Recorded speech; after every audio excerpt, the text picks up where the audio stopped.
Robbing you, I know your book. Terry's here. Grand Cuts number 1.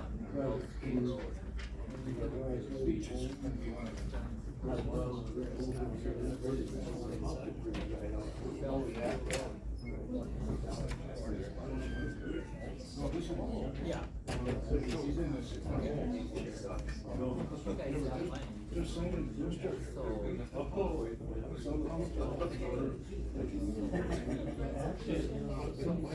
I'm robbing you. Yeah. Put Bell's School Road.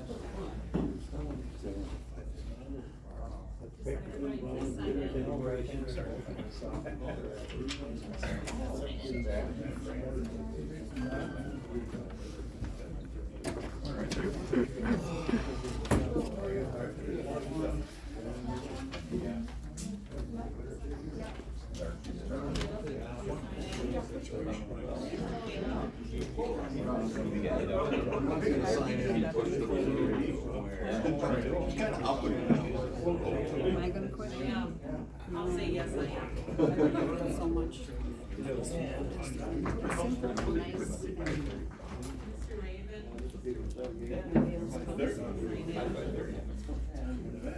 Thank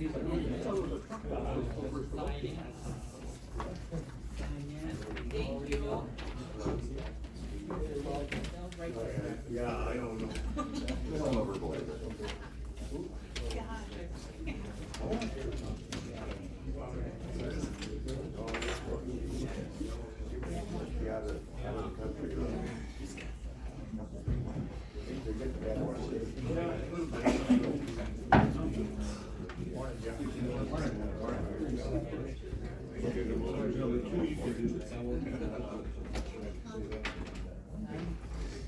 What do you mean?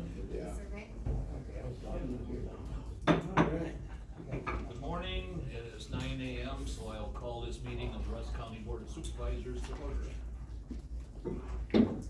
First, we will have, roll call. If you would sign in, please.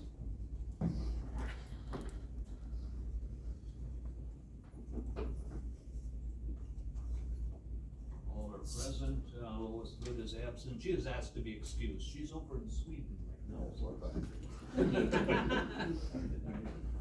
All right, we have a quorum here to conduct the business at hand. Next we have the invocation followed by the pledge of allegiance, and the invocation would be by Dave Willingham, and the pledge of allegiance by Mark.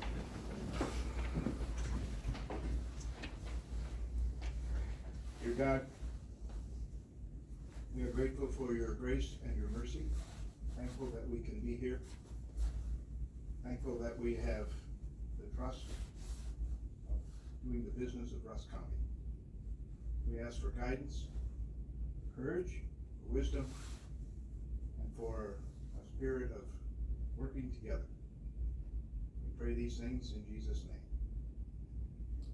Amen.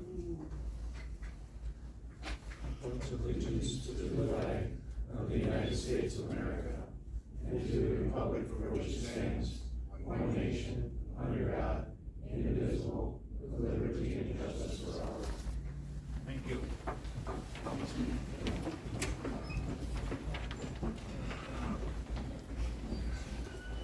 Next, if we could have the approval of the minutes of the October 24th meeting. Motion by Mike Raven and a second by Tom Kudu. So we can vote on the minutes at this time.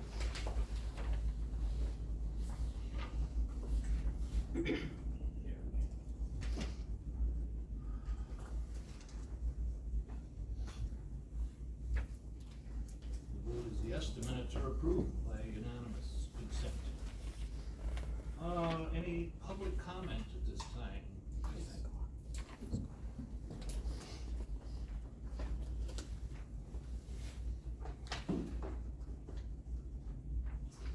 I'm Joanne Spooner from Conrath.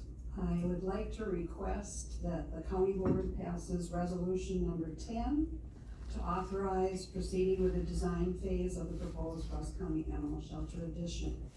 The money to pay for the architect's fees is already available in the animal shelter donor fund, and so no money needs to be budgeted into the county tax levy. The building design is essential to get an accurate estimate of how much the shelter addition would cost. And based on that estimate, the Joint Animal Control Board, public fundraisers, and public donors such as myself can work together to make the shelter addition a community-funded project. I would also like to request that the board passes resolution number 9 to amend the provisions of the animal shelter's building account to reestablish it as a fund to receive public donations for the shelter addition project. Over $6,700 has already been donated to that fund, and hopefully more money will come in as the public can see an actual building design and become more enthusiastic about the project becoming a reality. Your support of this much-needed animal shelter addition would be very much appreciated by myself and a great many members of this community. Thank you. Is there anyone else that would like to speak under public comment?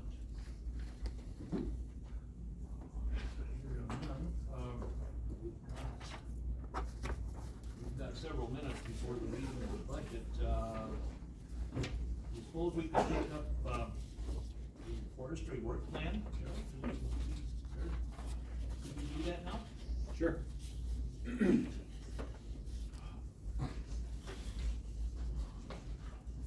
Everybody get a donut? Do you want one?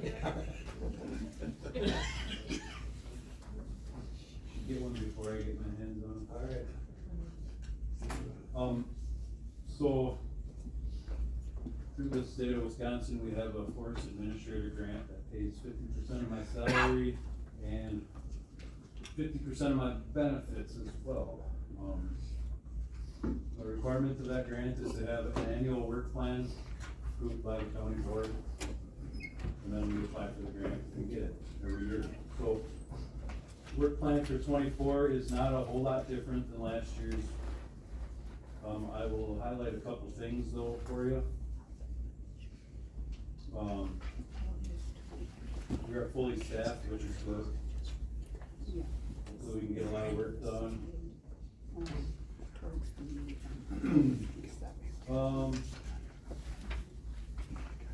All the tables in here are updated yearly. Tables and charts, the numbers of the acreage and everything like that, kind of changes slightly on a yearly basis. One thing I'll highlight, as I did in forestry a minute ago, our oak acreage is 11,600. In the future, it's planned to be 7,600. Right above that, northern hardwoods is 38,000, and that'll go up to 42. So that's the nature of our ground in the county forest. We have a lot of rich soils, lots of silt and clay, which has challenges for road building and things like that. But it grows good timber, which northern hardwoods such as sugar maple require a richer soil component than oaks.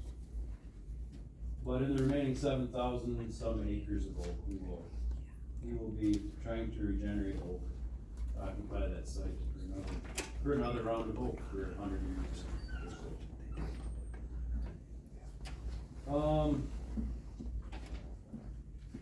Our annual harvest goals remain fairly constant, around 3,200 plus acres. Some years we cut where we establish less than that, some years we establish more. Kind of varies, you know, this is based on our scheduled acreage in the recon system. When it comes up in the program, we go look at it on the ground and see if it's ready. If it's ready, we establish a timber sale. If it's not ready, we may defer the stand for 5 or 10 years until we can do a profitable harvest in there. Jared, Yes. that, I had asked in forestry about the aspen, but how far back will that set your cuts? The damage that was done last winter by that heavy snow? Any idea? I think at worst, it's only, I don't think it'll set back our cuts much at all, to be honest.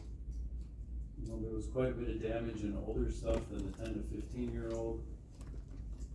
And when you're only 10 years from cutting it, it doesn't pay to go split it to get resprouts. And the younger stuff is still young enough that it's probably going to respond on its own.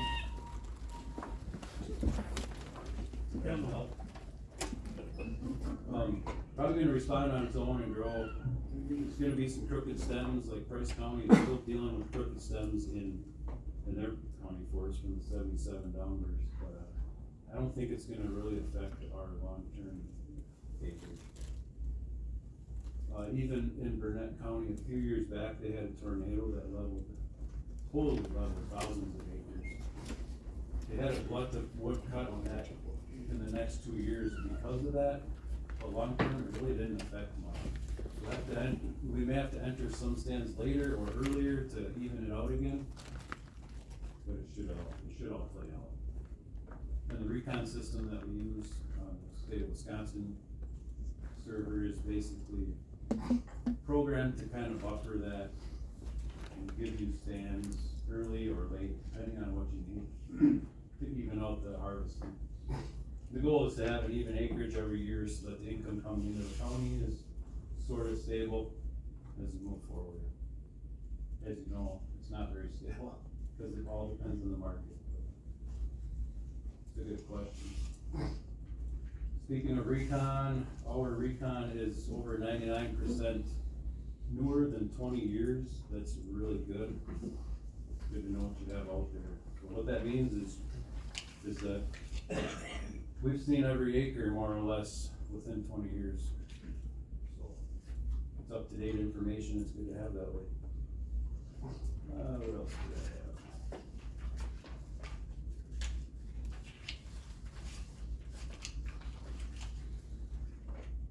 Yeah, there's only 170 acres that's older than 20 years out of over 88,000 acres. That's pretty good. County forest roads, we have 23 miles of county forest roads that are gas tax funded, open year round. Challenging to maintain them on such a low budget for those. We get way less money than a township does for the same requirements. Other than snowplow, we're not required to snowplow, which is huge. But we do snowplow when there's timber sale. Let's see here.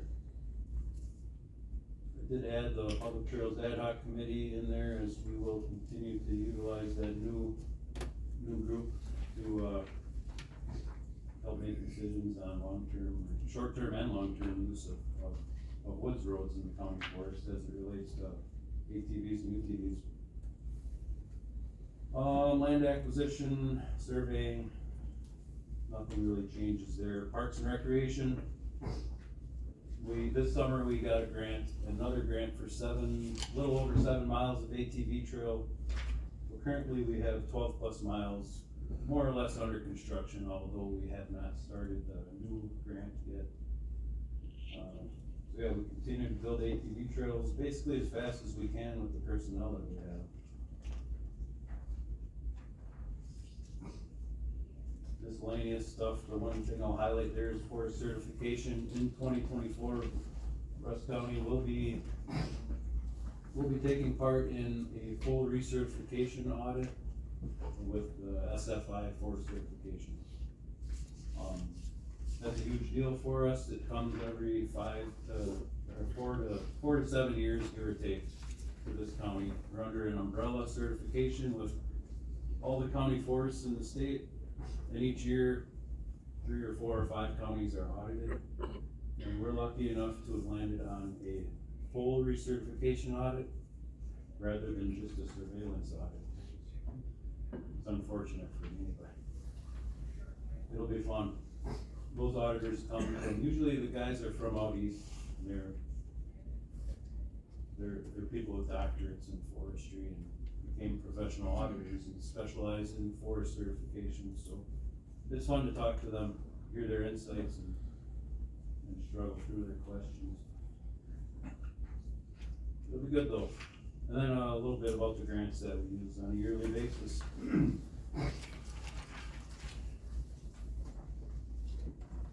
the wildlife grant is yearly. County Forest Road Aid, I mentioned before, 351 miles, $3 per mile.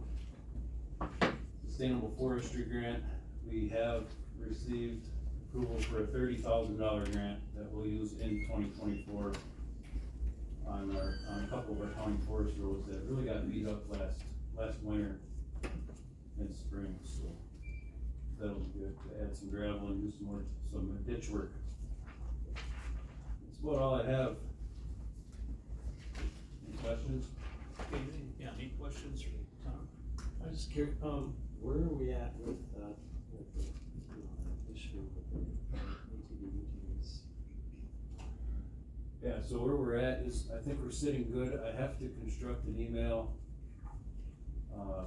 and send that to the public land specialist at the DNR, Doug Brown, explaining how we are now doing everything that they claimed we weren't doing.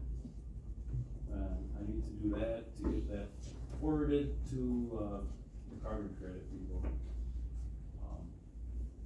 Our credits are set to be issued really any day, I would say.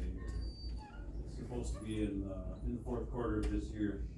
As far as I know, I don't think Bayfield County has received any payments yet. I know, do you know, Ashley, or, I don't know. Sorry, what's that? Carbon credits, do you know if Bayfield County had? I don't believe they've received their first payment. Well, they're the first county forest to enter the program. They have carbon credits on the market. I don't know if any have sold yet, but we are following in their footsteps. We're back in compliance, essentially. Essentially, we're back in compliance, yes. I'm still trying to prove that. But you've done the things that they Yep, yep, the ordinance changes that we made and, inspecting trails to be open or closed and, yeah. We're doing what we need to do to protect the water resources. In my conversations with the DNR, they are happy to see what we're doing. So yeah, we're sitting good with that. Well, And, that new trail that goes through there, the Wardour Trail, is that open yet? not yet, no. Not yet. We just accepted bids and the remainder of it will be gravelled this winter and then next spring, next spring, summer, the bridge will go in over the report. The bridge isn't in yet? Nope, that's sitting, you can see it behind the CWI building in Tony, if you're curious, it's a big, beautiful bridge. So, yeah, that's planned to go in next summer, early summer. Currently, we can't work on that stream because of trout waters, you can't work in or near them during the winter, oddly enough. They're spawning now. Yes, something to do with their reproduction. Any other pressing questions? I got one quick one. Is the email that you're talking about sending off to Doug Brown from the DNR, I believe, is that holding us up on receiving our carbon credits at all? No. Okay. No, not yet. He doesn't need to sign off on anything so that we can start receiving them? He does need to acknowledge it, yes. Okay. So it could be. It could, yep. Okay, anyone else? If not, I have a motion by Jerry Biller and a second by Phil Undershoots to approve the forestry work plan. And you can vote it.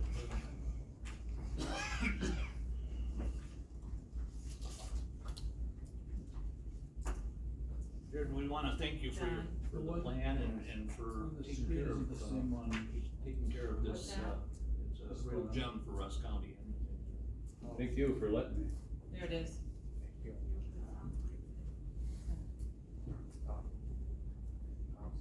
Oh, I have it. It's what? It's right up there though, right? No, it's not.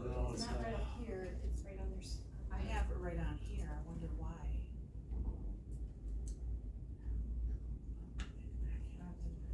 He's coming to vote. Too late, cause I put them as listed.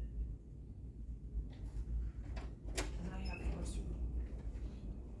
So I moved it.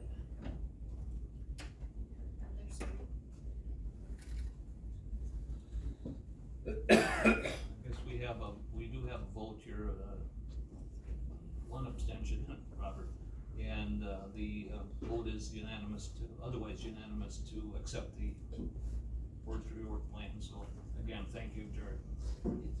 Thank you, guys.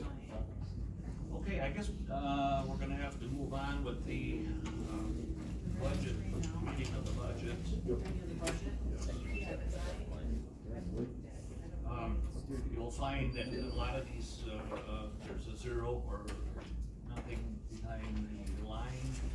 That's not because the program is no longer effective, but there are just no levy dollars into that program, so bear with me. Starting under general government, circuit court, 260,854. Drug court grant, 4,839. CJCC coordinator, 0. Medical examiner, 64,826. Guardian ad litem, 35,602. County board, 7,809. Board of adjustments, negative 790. District attorney, 218,643. Crime victim witness coordinator, 31,826. Corporation counsel, 91,932. Family counseling fund, 2,000. County clerk, 256,785. Auditor finance, 392,946. Insurance, 122,920. Cost allocations, negative 314,200. Treasurer, a negative 79,644. Flat book fund, 0. County car fleet, internal service fund, 0. Central services, internal service fund, 0. Courthouse, 705,869. Other county property, 17,700. Tax deed property management, 0. Register of deeds, 57,120. Land information division, 130,613. Land information grant, public access, 0. Gustafson Road building, 0. Transfers from Rusk County Memorial Hospital building, 0. Administration, 307,227. Information technology, 374,858. Insurance deductible funding, 0. ARPA disaster fund, 0. Total general government, 2,769,735. Under public safety, sheriff patrol administration, 2,433,220. Jail, or sheriff, jail operations, 1,895,066. Sheriff is water patrol grant, 0. Sheriff snowmobile patrol grant, 5,481. Sheriff K9 is 0. Sheriff tactical team, 29,993. Sheriff COVID-19 grant, 0. Sheriff the Edge program is 0. Sheriff Bear and Rusk drug enforcement unit is 0. Sheriff victim service specialist is 5,432. Sheriff Bear and Rusk drug enforcement unit meth grant is 0. Sheriff wireless 911, 26,300. Sheriff ATV grant is 2,793. Sheriff shop with a cop, 0. Sheriff project lifesaver, 0. Sheriff jail building maintenance, 10,152. Sheriff jail assessment fund, 0. Ambulance operations, 709,673. Ambulance grant, 0. Local emergency planning operations, 0. Local emergency planning equipment grant, 500. Emergency management, 46,978. Animal control dog license trust fund is 0. Animal shelter, $66,222. Animal shelter building fund is zero. Animal shelter spay neuter fund is zero. Animal shelter gift fund is zero. For a total public safety of $5,231,810. Under Public Works, Highway Administration, $251,187. Highway County Trunk Maintenance, $1,273,411. Highway County Trunk Highway Construction, zero. Highway Bridge Construction and Aid, $159,657. Highway Bituminous Operations, zero. Highway Gravel Pit Operations, zero. Highway Equipment Operations Fund, $750,000. Highway Radial Fund, zero. Highway State Maintenance, zero. Highway Local District, zero. Animal Control Endowment Fund, zero. Highway Local Departments, zero. Highway Public Charges, zero. And Airport Operations, $58,191. Airport Expansion, $7,500. Rusk County Transit Commission, $18,500. Rusk County Transit Commission, Driver's Escort Service is $15,978. Recycling Grant, $13,340. For total public works of $2,547,764. Under Health and Human Services, Senior Services, Senior Citizen Center, $16,615.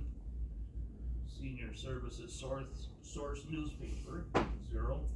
Senior Services Service Management Grant, $101,928. Senior Services Congregate Meals Grant, zero.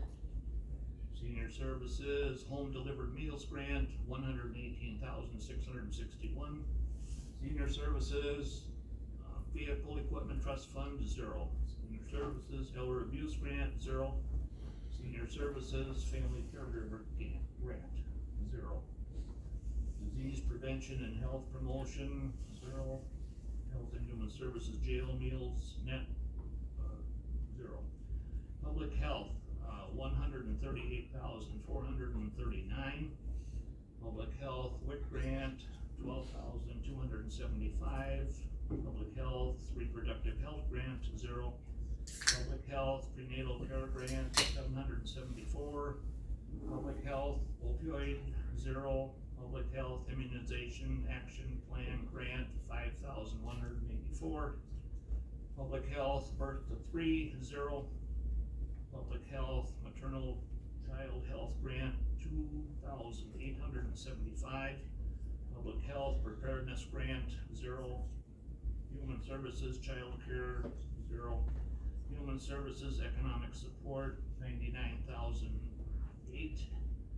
Human Services, zero. Human Services Wisconsin Works, zero. Human Services Community Intervention, zero. Human Services Energy Assistance, zero. Human Services Temporary Assistance, zero. Human Services Intoxicated Driver Surcharge, zero. Human Services Donations, zero. Human Services Youth Aids, zero. Human Services Case Management is zero. Human Services Comprehensive Community Services, zero. Human Services Children and Family, $259,065. Human Services Adult and Disability Resource Center, $60,068. Human Services MA Enhanced, zero. Human Services Children's Long-Term Support, zero. Veteran Services, $89,763. Veteran Service Commission Fund, $500. Child Support, $38,743. Coordinated Services Team, zero. For a total Health and Human Services of $943,898. Under Culture, Recreation, and Education, Library operations, $360,187. Fairgrounds, $92,390. Senior Youth Center operations, $20,225. Fair, 0. Trails and Camp, $18,460. UW Extension, $58,118. Food Wise Community Garden, $500. Rusk Restorative Youth Program, $17,637. For total culture, recreation, and education, $567,517.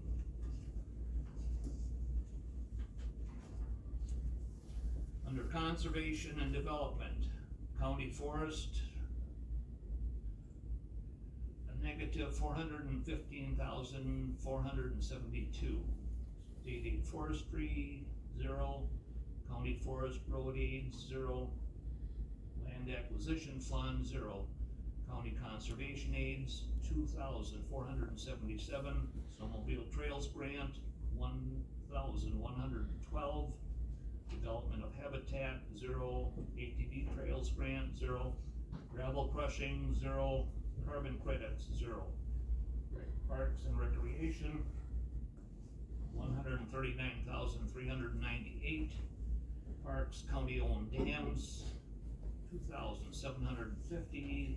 Park development fund, 0. Boat landing repairs, 0. Wildlife damage program, 0. Land and Water Conservation District, National Association of Conservation District grant, 0. Land and Water LWCD tree program, 0. Well decommissioning, 0. Conservation special projects, 0. Non-metallic mining, 0. Shoreland protection program, 0. LWCD, LWRM, local, can't remember, cost share program anyway at 0. Land Conservation Division, 0. Power line, 0. Trail and Park Development Fund, 0. Economic Development, 0. Economic Development Bruce County USDA revolving loan, 0. Economic Development Tourism, 0. Economic Development Joint Management Enterprise Center, 0. Economic Development Joint Management Fritz Avenue, 0. Economic Development Joint Management Gates Avenue, 0. Economic Development Warehouse or Satellite Building, 0. Economic Development Minor Avenue Building, 0. Economic Development Rail Industrial Park, 0. Economic Development Forest Industrial Park Building, 1, 0. Economic Development Forest Industrial Park Building, 2, 0. Economic Development ADF Building, 0. Economic Development Mining Reuse Fund, 0. Zoning, $30,915. Housing CDBG Housing Revolving Loan Fund, 0. Housing CDBG Home Loan Grant Fund, 0. For total conservation and development, negative $238,820. Under capital outlay, courthouse equipment fund, $25,000. Capital projects highway, 0. Capital projects fund, 0. Total capital outlay, $25,000. Under debt service fund is $1,720,830. Total debt service of $1,720,830. Contingency, emergencies, wage adjustments, shortages, $415,000, for a total contingency of $415,000. Total expenses after reimbursements, $13,982,734. Other general county revenues, tax collections, $2,175,333. Sales tax fund applied, $1,125,000. General fund applied from prior years, $1,799,232, for totals from total other county, general county revenues, $5,099,565. 2023 levy to be collected in 2024, $8,883,169. Levy for 22 levy collected in 23 was $8,642,987. And that completes the reading of the budget.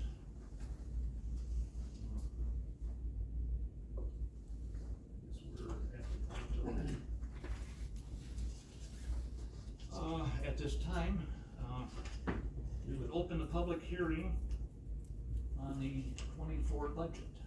So anyone in the public that wishes to address the board regarding the budget, any questions, comments?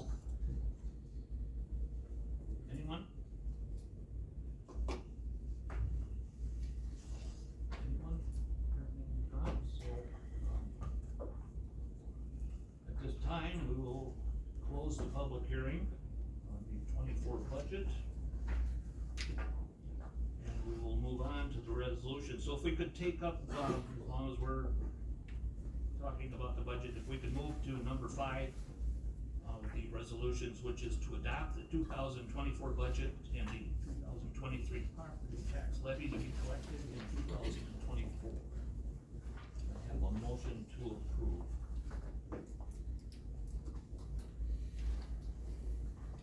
Got a motion by Jim Meyer and a second by John Caleb. Okay, discussion on the budget. Any questions, comments? And we talked about it last month some, so it's, but any questions have come up since? Mr. Undershoots has requested to amend Oh, it. Phil Undershoots. No, Jonathan has requested to amend it. To amend item. He wants the item, he wants to amend.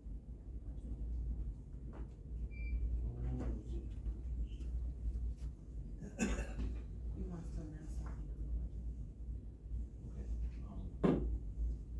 Jonathan, Jonathan does, yeah.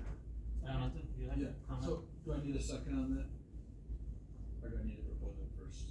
You need a second on it yet. So, well, did you write the motion out on the computer? No, but I got it, what we wanna do up here. Yeah, but you need to make the motion on what you wanna do before you get a second. So what are you proposing? So my motion is to reduce, so if you look at the lines up there, reduce the tourism extra help budget from $5,000 to $0. The next line down, the tourism social security from $382.50 to $0.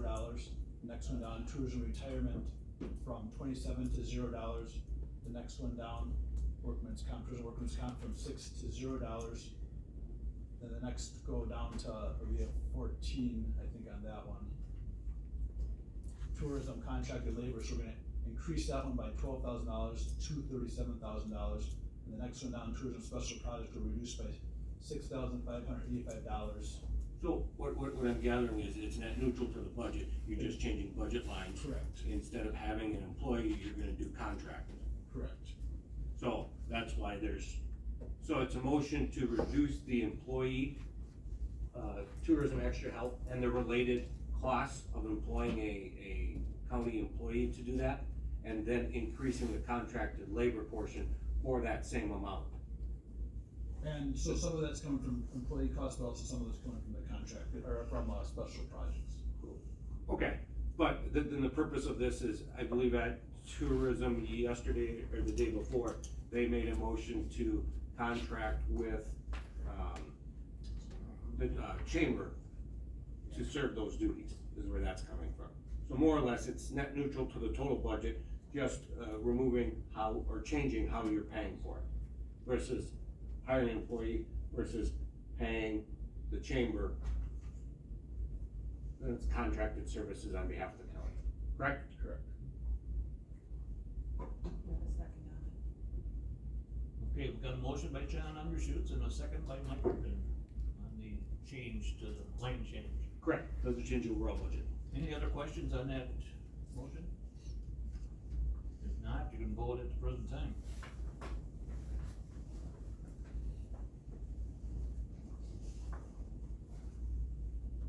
The vote is unanimous, so the motion is adopted.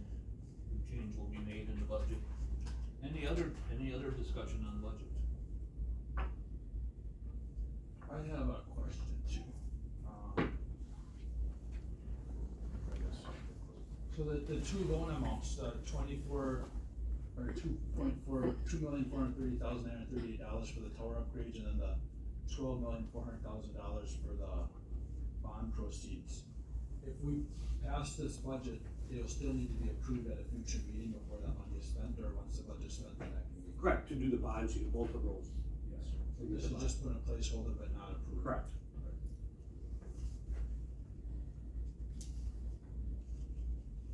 Any other questions? Comments? It was done. Phil? Yeah, I think that we shouldn't, plan on borrowing money and bonding money. We got tower upgrade bonding, we're spending an extra $750,000 on highway equipment that we haven't added in past budgets. And, bonding for highway projects, I think that it'd be in our best interest to not borrow money, balance the budget.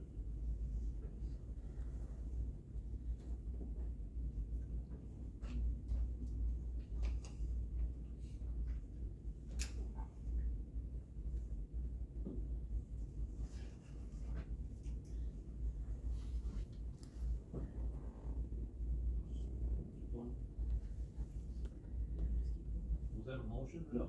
No, Chris's opinion. Anyone else? Any other comments?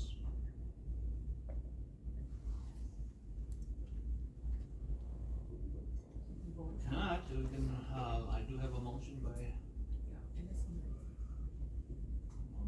Jim Meyer and second by John Caleb to approve the 2024 budget as amended. Vote at the present time. It says that on here, but number 5 on here is change employee options. That's because there's 2 number 5s. So if you look at your addendum, it's right.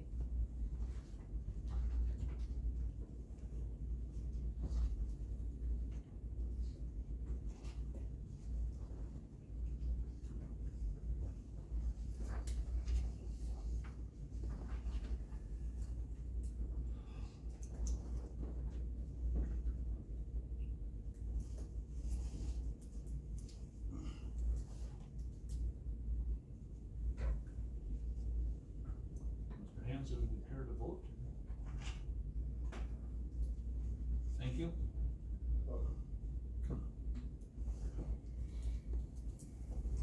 Vote is 17 yes and 1 no.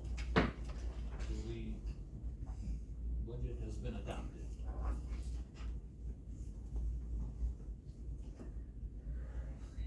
Okay, we'll move on to discussion possible motion.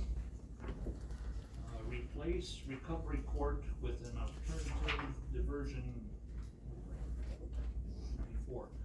So, someone you wanna take that up? You wanna maybe address that or a little bit, or started?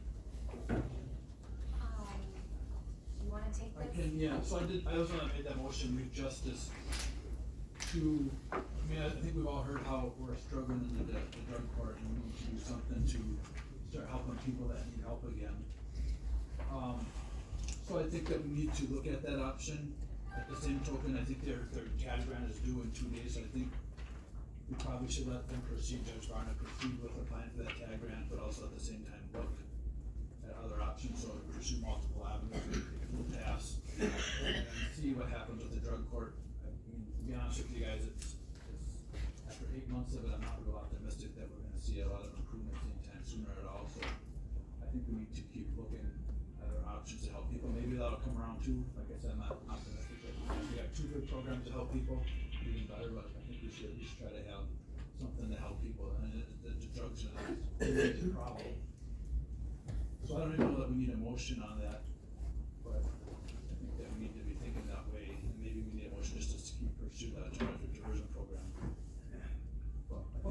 spreading multiple nets to try to get the help we need to help. I think if that's the approach, then it may be appropriate to just refer that back to the Justice Extension Committee with that directive. So make a motion to. If that, I mean, again, if you want something done, that I think is the avenue versus. Want something. To versus doing that at the county board level, but again, that's your guys' discussion. So I make that motion to direct the Youth Justice Committee to look into diversion program while allowing the judge to apply for the TAD grant. Okay, I've got a motion by John Understrutz, second by John Caleb. Can you repeat that one more time, please? So the direct the Youth Justice Committee to pursue a diversion program while continuing or allowing the judge to apply for the TAG grant that's due in a couple days. So we're not gonna burn no bridges, but at the same token, we're gonna pursue other options as well. Okay, any other questions, comments on the motion? I do. Jim? I'm a little confused here. So, we've been discussing this numerous times, different committees and at this board. I'm a little confused why we'd want to accept the TAD grant and yet work on another program. I mean, I think we should just work on a program, be done with this, because you're gonna be fighting this for another year. If you accept the So, TAD so grant. that was not my motion. My motion was to apply for the grant. We don't have to accept it when that time comes if we feel at that point it's, but we don't burn our bridge today. And ultimately, with what's going on in our program, I have a feeling that they won't accept that or not. I mean, I think we'll fail. So where are we at on applying for it, and when does this board have to accept it? The application deadline is the 16th, and we would hear by the end of the year whether or not we were successful in the application. So if we apply for it, do we still have to accept it? We don't have to accept it. Okay, I just wanted to clarify, I didn't think we did, but. 16th of November? Yes. So you're hoping maybe then, I'm putting words in your mouth, so correct me please. Are you hoping that maybe by the time you would have to accept it, there may be another plan in place? I mean, that would be nice to have something else in place. Like I said, given where our program is right now for the drug court program, I can't imagine they would accept our application. And so they might reject it, maybe we'll have an alternate plan to resubmit. David? Thank you, Mr. Chairman. I think it's important for us to be aware that as it's been pointed out, the TAD grant for 2024 is due in a couple of days, the final application. That obviously could not be modified or changed for 2024. We are in a portion of the grant cycle that's non-competitive, it's a renewal grants. So it's critically important that if we were to intend to write a TAD grant for a diversion program for 2025, if we're not funded in 2024, we wouldn't be eligible to apply for that grant in 2025. So we would have to wait until they expect the end of the 5-year renewal period and then get back into the game in the competitive TAD grant. So while I think it might be valuable to investigate other options, if we do not apply for the 2024 TAD grant, we wouldn't be eligible to apply for 2024 TAD diversion program using the TAD grant. That's very important. The other thing that I think is important is that we've had a lot of discussion. Unfortunately, I wasn't here for the last one, but we did invite the district court judge and the district court administrator to come to the board to discuss some of the issues that have been discussed. They came up with a plan for how they think the drug court, recovery court team could proceed with some changes and to develop some modifications to how the drug court operates and to hopefully resolve some of the questions. I've heard the statement, that, you know, perhaps the situation is broken to the point where it can't be fixed. I'm not sure I agree with that, but I do agree to the extent that this board can't fix it. But frankly, and believe that the drug court could. We've heard from some drug court team members. I've heard personally from 2 or 3 drug court team members who indicated that they support the drug court, they want it to continue, and I think it would be unfair to them, to the whole team, to assume that they're not willing to do the work and to take on the task of implementing the plan that the district court has provided. And at least to the extent we ought to ask the drug court team, all of the members of that team, as to whether they're willing to undertake that project. So I think we can go ahead with the application for the 2024 Recovery Court TAD grant, and I think we could pursue a number of other alternatives or even other programs that could work in conjunction with the Recovery Court. So I really, I think maybe the board might feel like we should give up on this, but I don't think the team wants to give up, and I don't think the people that are served by this grant and these programs want us to give up.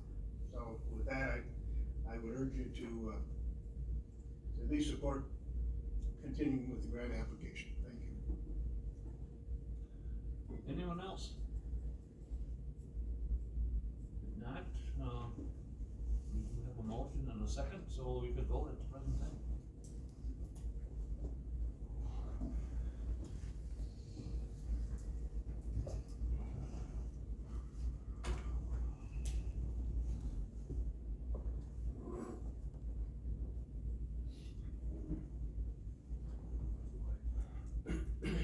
The vote is 17 yes and 1 no. So the motion is adopted. We then move on to number 2, which is authorized survey of the old known scenario. Come on.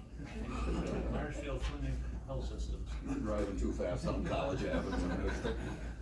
All right, So, this is me, well, I guess, just a little brief.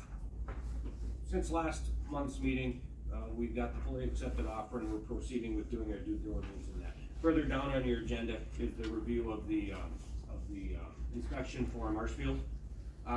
What we're gonna get on the map here is that my map? Okay, did that get bigger?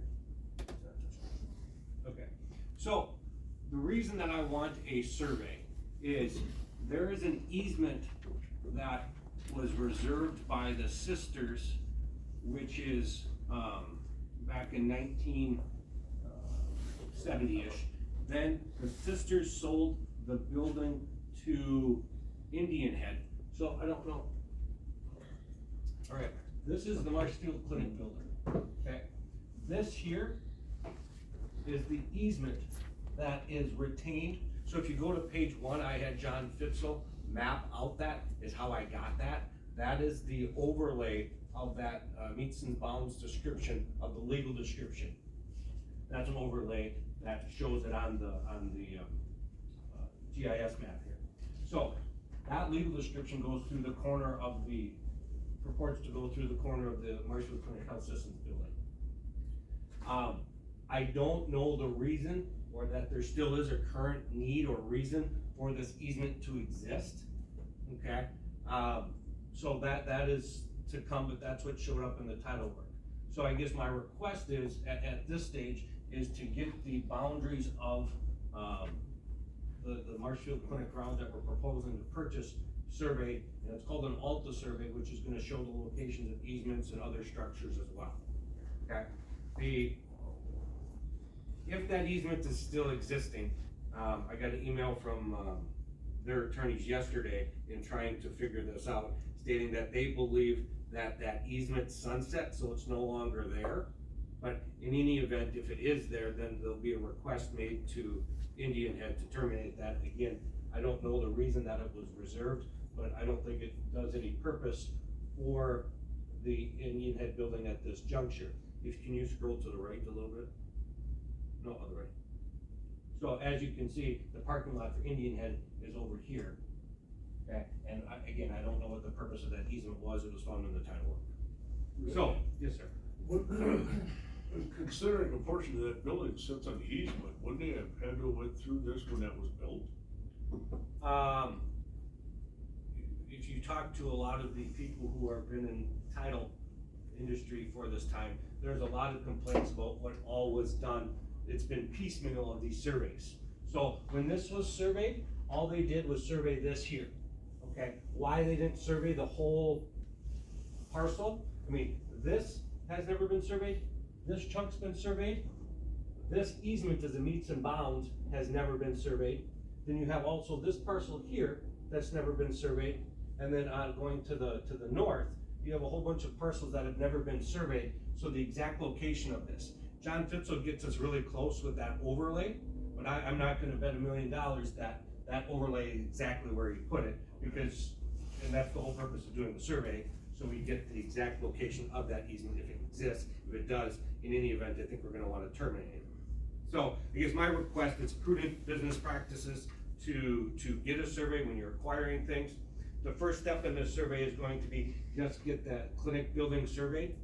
Then after the hospital is demolished, then I'll probably come back and attempt to get all of that, the old Fine Arts Center to the north, the parking lot, and get everything surveyed. So if we're marketing that for sale, we know what we're actually marketing versus getting a deal done and doing that after the fact.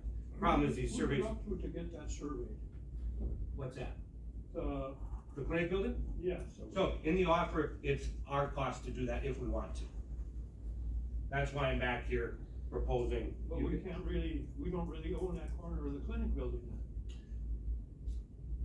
The way it's looking now. So until I get a survey, I won't bet money on that easement cuts into the corner of that building. Okay, I think there's a high probability of it, but I'm not gonna say with certainty that it does. In any event, the other step is to get that actually removed as a cloud on the title, because if we're attempting to sell some or all of this anyways, I'd like that removed for the purchase going forward. So 2 steps here. One I need your approval on would be to get a survey ordered for this. Ballpark cost was around $5,000, depending on what I want on that survey. But, and that was a quote from Morgan and Parmalee in town. But you're also going to consider pursuing the easement, because the Yes. easement's gonna be a problem no matter what. Correct, a hurdle to get over, and if we can get rid of the easement, why You not? need that in your motion too, or no? No, I'll take care of that on my own. So it's just authorize me or somebody to spend money to get that surveyed. Does that easement then go all the way to the river? Yes, It does? yeah, so I was trying again, to figure out why it might exist. and it was reserved in the '70s. I haven't gone through all the documents yet, as this just came out late last week.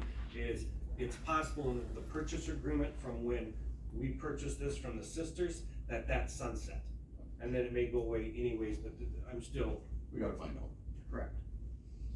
Then again, once this is done, once that hospital is demoed, I'll be back, or either that or through the committee, to get the balance of that survey. And the other problem is, getting in probably too much detail, you guys are probably familiar with 40 lines versus section lines, okay? This is next to the water, so they have what they call government lots, okay? A government lot, the government lot line is right here. So this whole parcel is in 2 government lots, which makes it more difficult to survey. Just more work and more expensive. Okay, any other questions? Okay, do have a motion by Tony Hauser and a second by Jerry Miller to approve the discussed survey. To authorize the survey of the MCHS. Can you put like a dollar amount, like up to 7,000 or? That's fine, let me do that. It wasn't that much.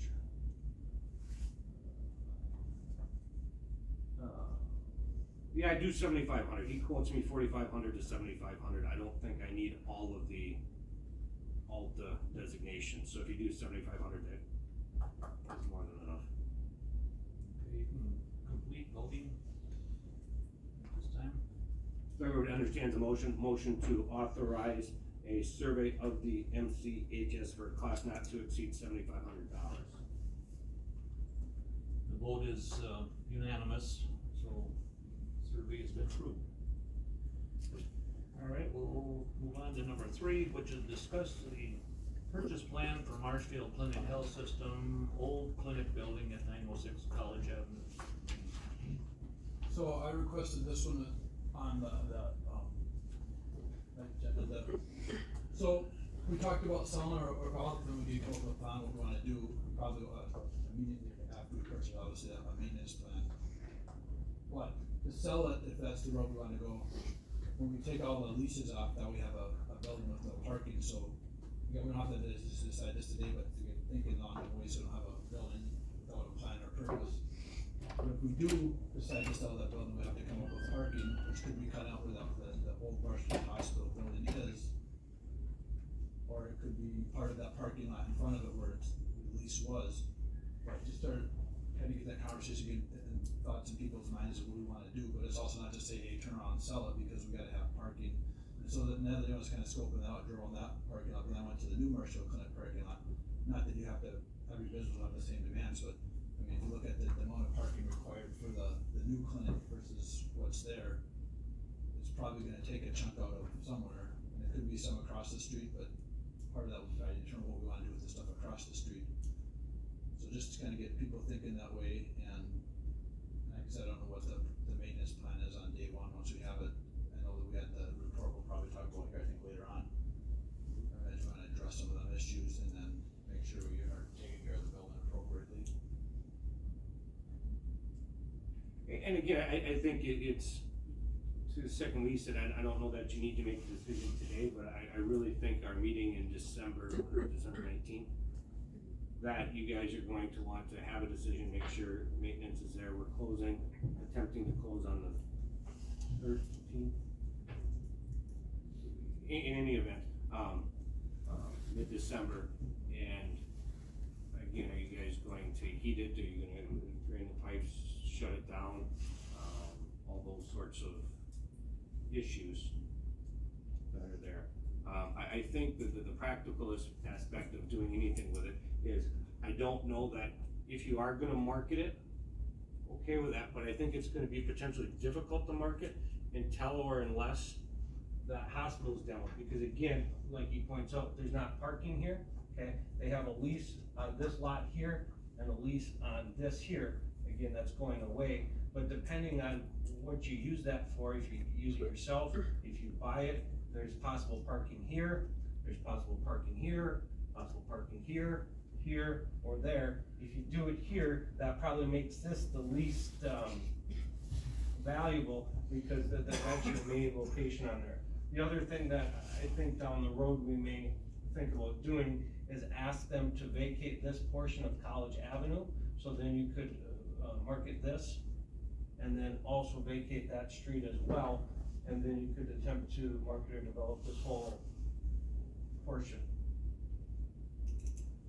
But again, I don't, if you are gonna sell it, which is fine, I think it's gonna be difficult until you have a plan for the balance of that. So I think that means you're committed to sitting on it for 6 months, 5 months until they get that done.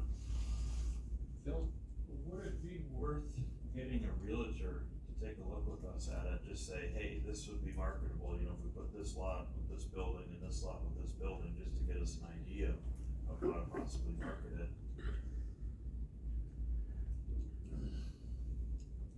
Yes, I think very prudent to do so. We do get, or not, we actually get random emails every 3 to 6 months with people wanting to buy for sure this and this, okay? Whether that changes with this is here, I believe it's very marketable, but maybe a little or a little early to do that until this is done, because we really can't. And until you see what the slopes and the grades are here, I think it's gonna be difficult to find Or maybe in the, a number that's going to be beneficial or reasonable. or maybe in the future, realtor. And we could even show some of the emails and say, hey, these are the things people have been interested in so far, what are your thoughts on how we split this up?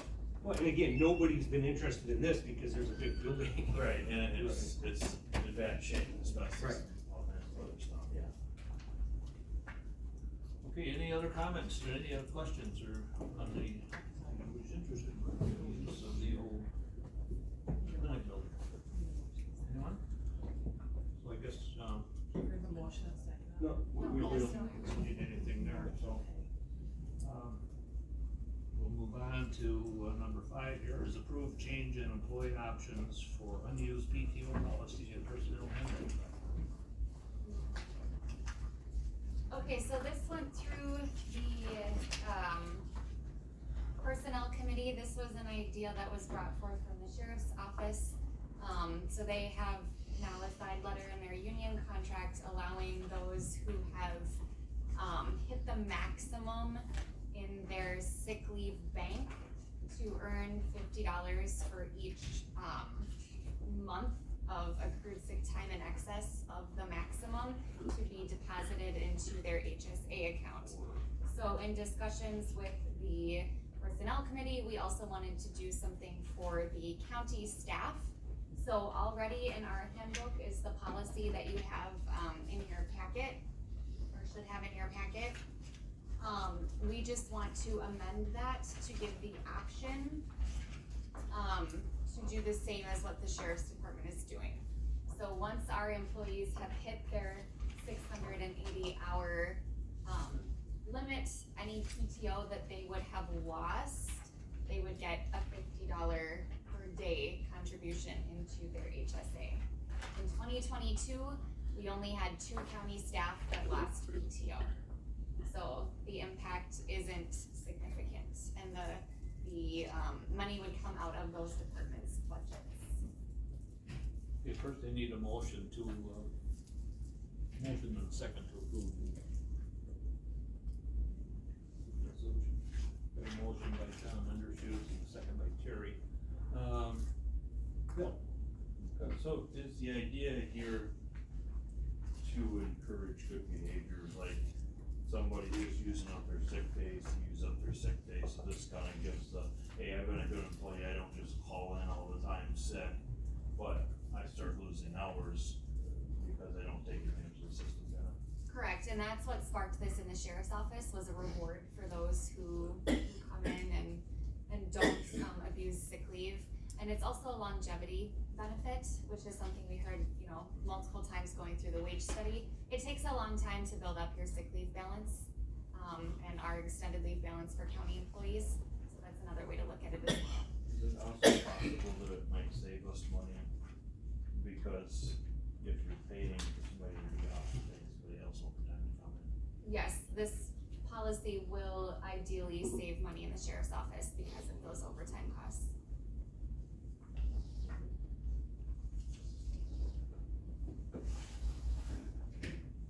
John? So like Ashley said, some of it is reward, and for people that went years, it takes years to build up that bank. And I think going on today's day and age, some of the workforce aren't gonna call in for anything. There's people that are coming in, being dependable, people you can count on. And also, so it encourages people also then maybe that would be on the line, maybe if we wanna call in and say, I'm not feeling well, but hey, if you don't use it, I'm gonna lose it. So now they get something for not using it. So just to kind of encourage that, so actually, like I said, it could help, it could save money, it could cost money, but ultimately, I think it's gonna reward people that are dependable and do a good job.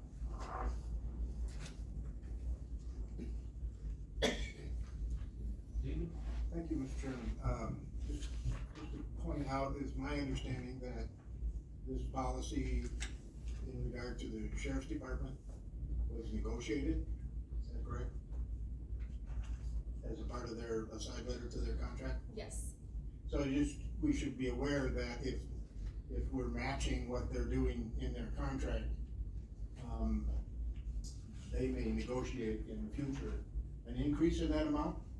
And that probably seem to be reasonable that we would again step up and match that. So while I'm not opposed to this, we should just be aware that $50 a day is the amount now, but that could change in the future. Anyone else? Any comments, changes? If not, you could vote at the present time.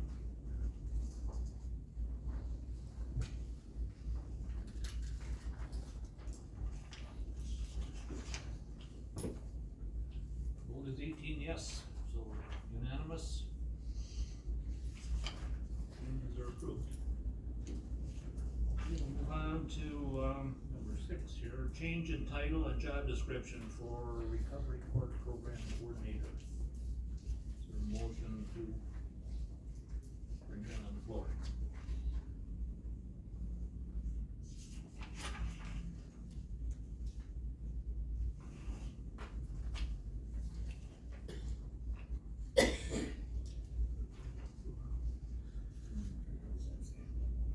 Need a motion and a second to bring this on the floor? Nobody wants to bring it in?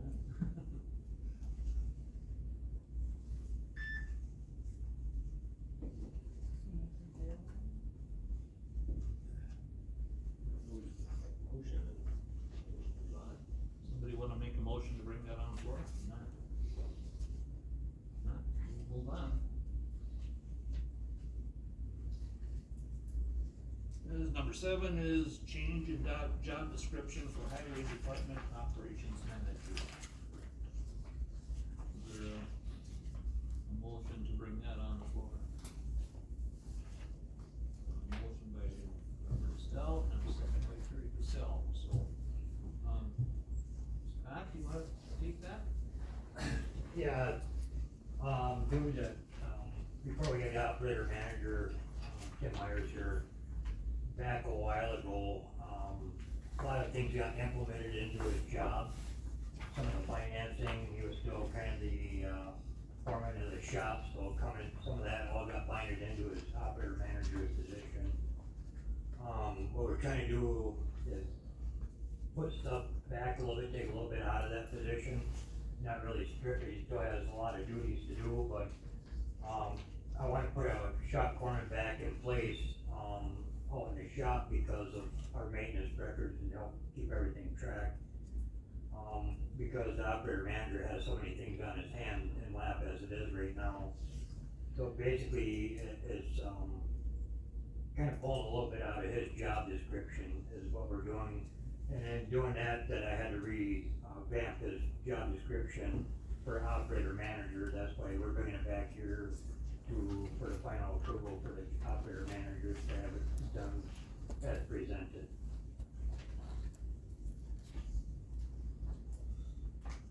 Anybody have any questions for Scott?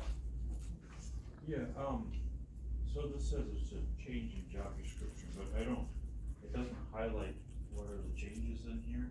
Do we have a copy of what is changed? Because it's hard to know what exactly is being changed if we're just looking at the whole policy here. Then the other question I have is you mentioned, you were adding in a shop foreman, so that's a new position, or is that changing a job description? Changing a job description, basically, there used to be a shop foreman that used to be there, like I said, a while back. It all got rolled into one, when Tim Myers became the operator So manager. this is creating a new position? We replaced Tim Myers because he used to be the parts shop foreman and all that, and we put Nate in as parts room. Recently we had, Adam Saltis, which left the department, he was outside foreman. So what I'd like to do is take that outside foreman position and make it an inside foreman, shop foreman position. Basically, we're not hiring another person. I'm gonna take one of the mechanics that we have, make him go through an interview, to put my shop foreman back in charge out there. So we're really not hiring another You're person. replacing a position with another position? Right, I'm just moving a foreman position to an inside position. Okay, cause I'm guessing that's agenda the next one, but if they're tied in together, I just wanna clarify that, so when you create the shop foreman position, you are disbanding his old position. I'm moving the foreman that was in the operator manager's position, and see, he was entitled to be the shop foreman, he was in control.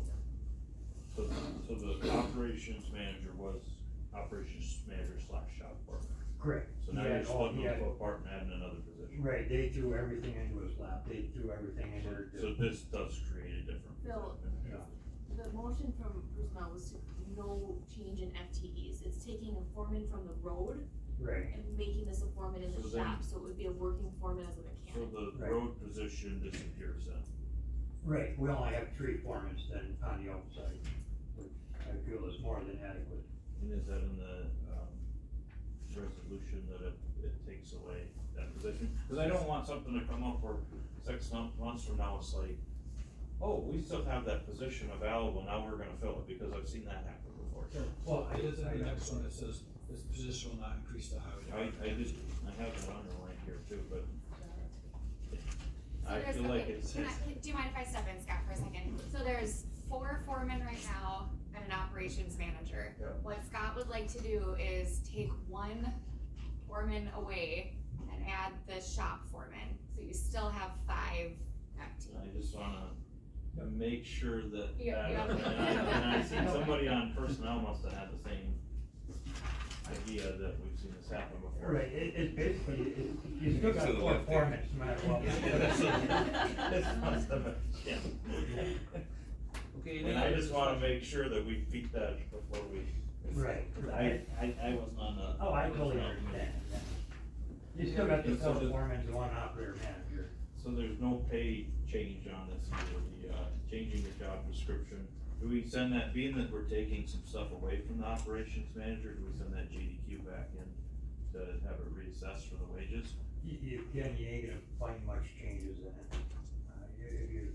If they house it off if they house it off in other departments of what's going on, what we get paid here is not nicely at all, but, the operator manager's position of every other county around here, without the shop foreman and all that, is being all paid what we get paid here. John? So I know on personnel, we didn't have numbers, we still probably don't have numbers of what that's gonna cost. For the shop foreman, it Basically, basically, we're doing, talking to 2 positions. right, we're still talking to positions of the operator manager position. I feel that we should not move because there's still the work that Tim had. Basically, when Tim was doing his job and the JDQ stated whatever they put in there for it, but he's doing a job of 3 people now and getting paid for 1. So I think the answer is that it's gonna cost us more, but we don't know how much. Not really, because it's creating a shop foreman, you're only moving a foreman position. You still, no matter which way you wanna look at it, you still got 4 foremen. Right, but the pay raise will give, I mean, it's, my estimate would be in the $5,000 to $15,000 range. I don't know if you guys have something since then or. It should be all in our budget for it, yeah, because we're not Keep replacing. it in your budget. Basically, we're not asking for any more money, we're not creating another position, we're just using. So there's no wage adjustment for the foreman going to the shop foreman position either? Not much. All foremen's rates are That same would be rate. submitted to There's no way to answer that really. Carlson Detman will have to grade that, cause we've never had a shop foreman before. It's not on our wage scale. Not on a Well, JDQ. if they are changing that, you'd wanna have them look at Correct. the operations manager job changes. I would recommend in the future that when we have changes in a position and they come, instead of putting the whole, I mean, keep the whole job description there, but, you know, do the strikeouts, the red lettering of anything that changes in the job description, so we can see what changed. And I don't know who puts this on the agenda, but I would recommend highlighting changes. Yeah, cause we revamped the operator manager's job description quite a bit compared to what it used to be, cause it was almost like a 6-page, 7-page ordeal. And we shortened it up and where it wasn't repeating itself so many times over. Right, and I understand a lot, probably make sense, but if we see, okay, Yeah, I crossed out understand. this Yeah. section, we might look at it, and somebody might have been on the board, take Mr. Willingham, for example, he's been on the board a long time. He might have at one time seen a reason why that was put in there. Yeah. And you guys might not be aware of that, or, you know, somebody else might be like, hey, there's a reason this was in there originally, so when we, you know, cross things out or add things, there might be more. Cause we The had. second set of eyes, this is, you know, why. Right, cause we had the old job descriptions and everything at the highway and a lot of the stuff coming forth before we got here. And I get your committee, we've probably seen all that, but, you know, on the county We're board, here, we just seen, you know, what was in the packet. So just a thought for future, if we could highlight, do like the strikeouts on the ones that are disappearing, all red letters, it makes it easier to say, okay, here's the changes, and it's. Makes a lot of sense. And it probably wouldn't have made a difference. Yeah. As far as what happens here today, but it would be It easier shows you to help us understand. Yeah. At least me, and I know I ask a lot of questions and I'm annoying, but. No, you're not annoying, I'm glad you asked questions, but it, you know, again, I do what I do, and it's nice to know what you guys like to look at, too, so. Yeah, I would appreciate it if. That should go for every position, straight across the board for the whole county. Yeah. Job description has changed, or I don't know, like I said, it should be the same, it should be. Yeah, not just up there, everywhere, we're across the board, I hope that's. Yeah, that's not a problem. Thank you. Anyone else? If not, we do have a motion and a second to adopt resolution number 7. You can vote at the present time.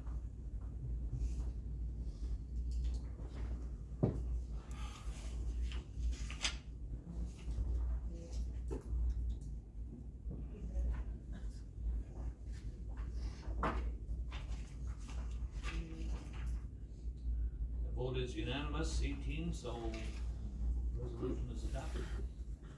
We move on to number 8, which is creation of highway department shop foreman position and job description. A motion to adopt. A motion by Jerry Gilbert, second by Mike David. Okay. On that there, we kinda touched on it a little bit there, the operator manager, again, we have to send in for the JDQ for it, but we have a outside, like I said, no matter what, I only got 4 foremen, I'm not adding another person. I'm looking to take the guys that we have there already, offer our mechanics out there, have them apply, basically do like another interview, just who's the best man to fit there. I do believe we have, that way we are not hiring another person to put on our payroll. I do believe we got more than qualified people here to do the job. And that way we ain't blowing our budget up, you know, so I'm just trying to stay within my budget, what I have.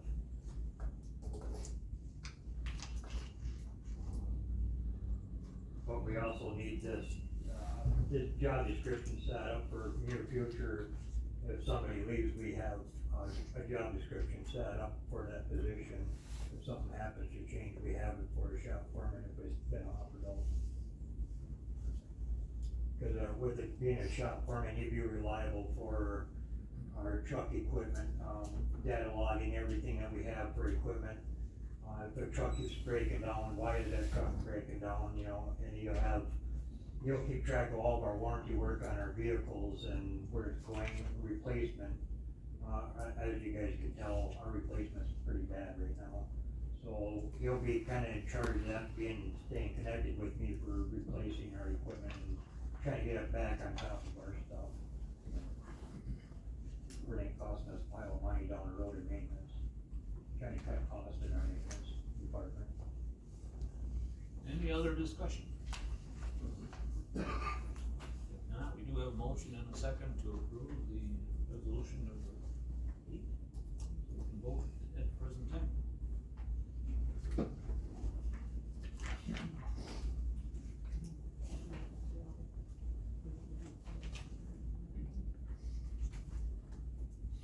Give Phil a minute here.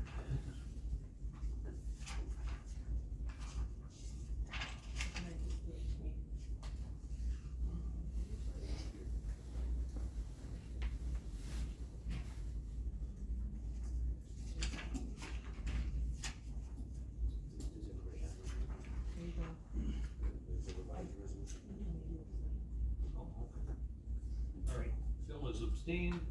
So the vote is 17 yes, 1 abstention, so the resolution is adopted. Thank you, Scott. Yep, thank you guys very much.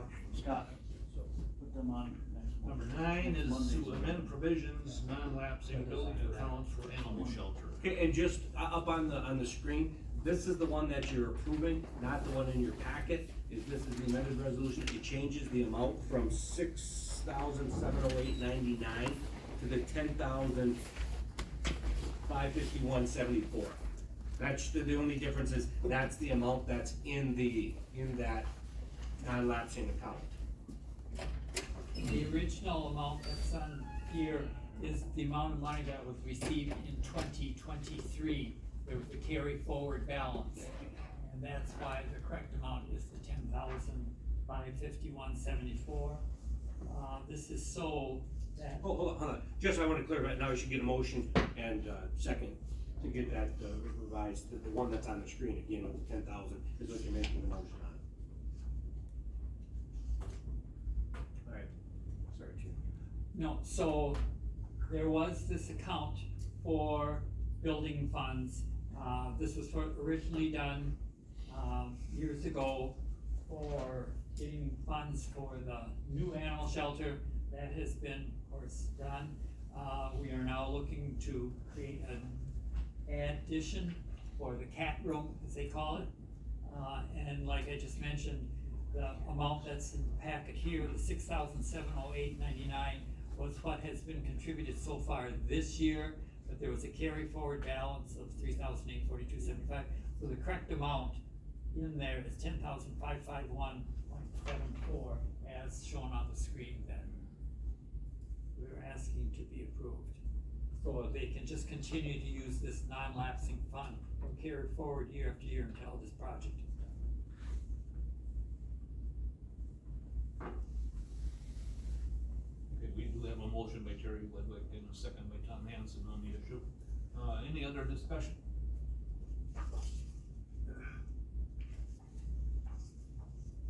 If not, you can vote at the present time.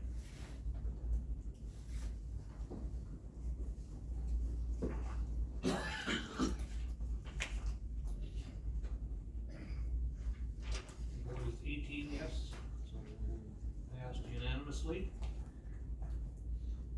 Move on to number 10, which is authorized proceeding with design phase of Rusk County Animal Shelter Edition. Is there a motion to that? Motion by Terry Woodwick, is there a second? Second by David Willingham. Okay. We are in the process, as previously mentioned, would like to add a 20 by 40 foot addition to the animal shelter called the cat room, because the cats, most of them are in a storage room right now, and they need more room. We have done a request for qualifications. As you can see, we got the responses. The Animal Control Board approved one. We've taken it to the Joint Management Committee. They approved it. And now it's being brought here for the county board to approve the design phase of this at the time, so we can contact the architect and get going on that.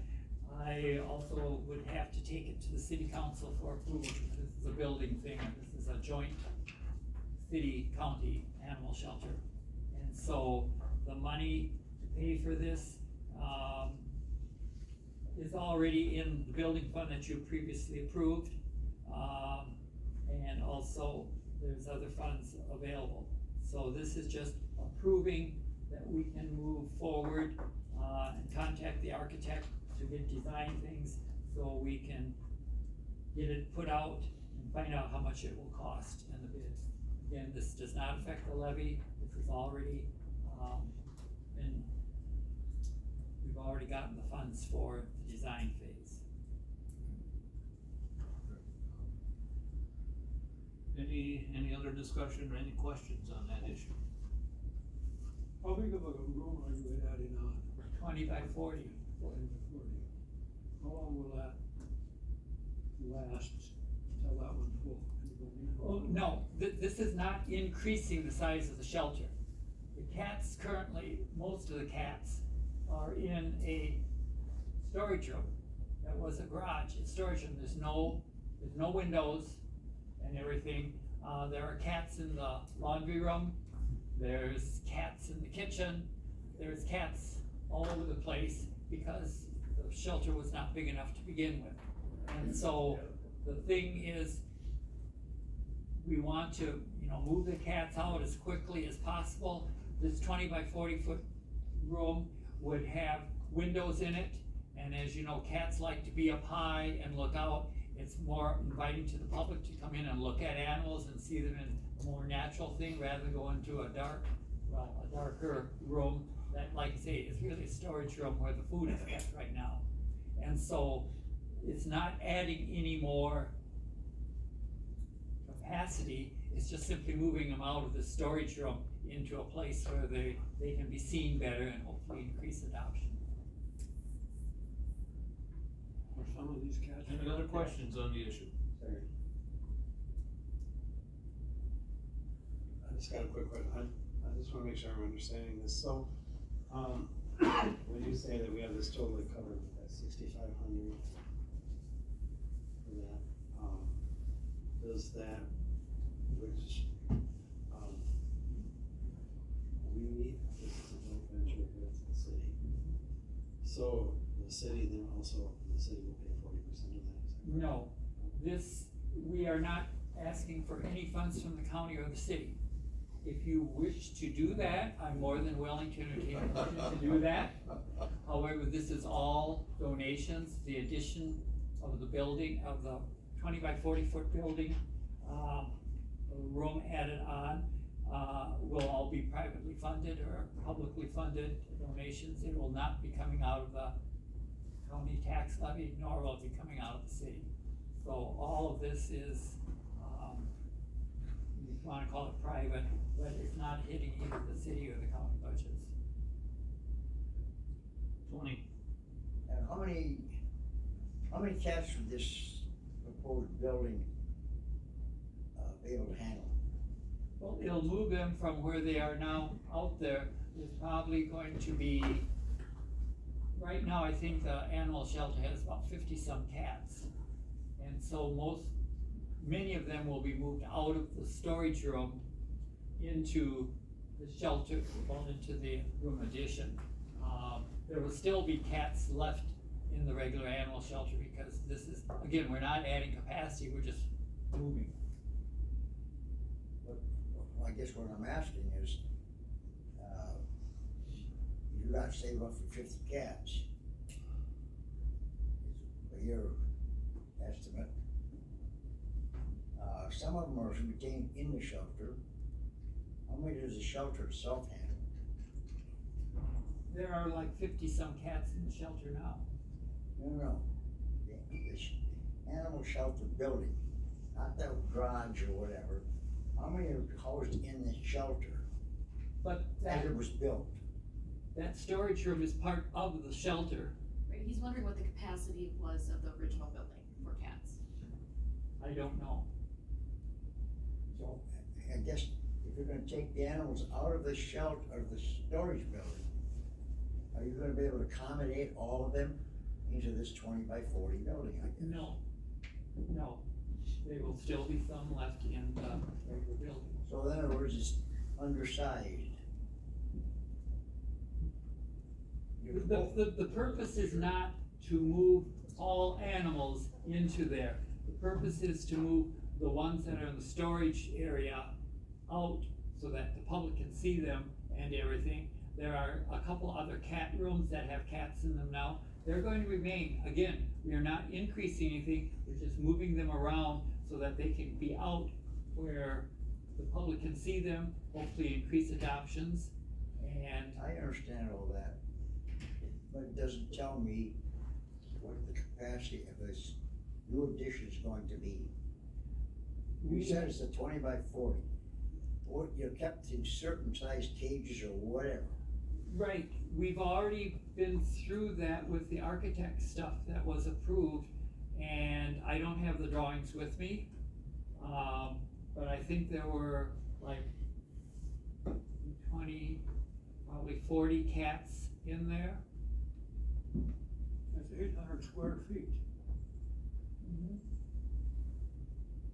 I mean, they're going to be in cages, they're not gonna be a mob running around in there and people go in there or anything like that.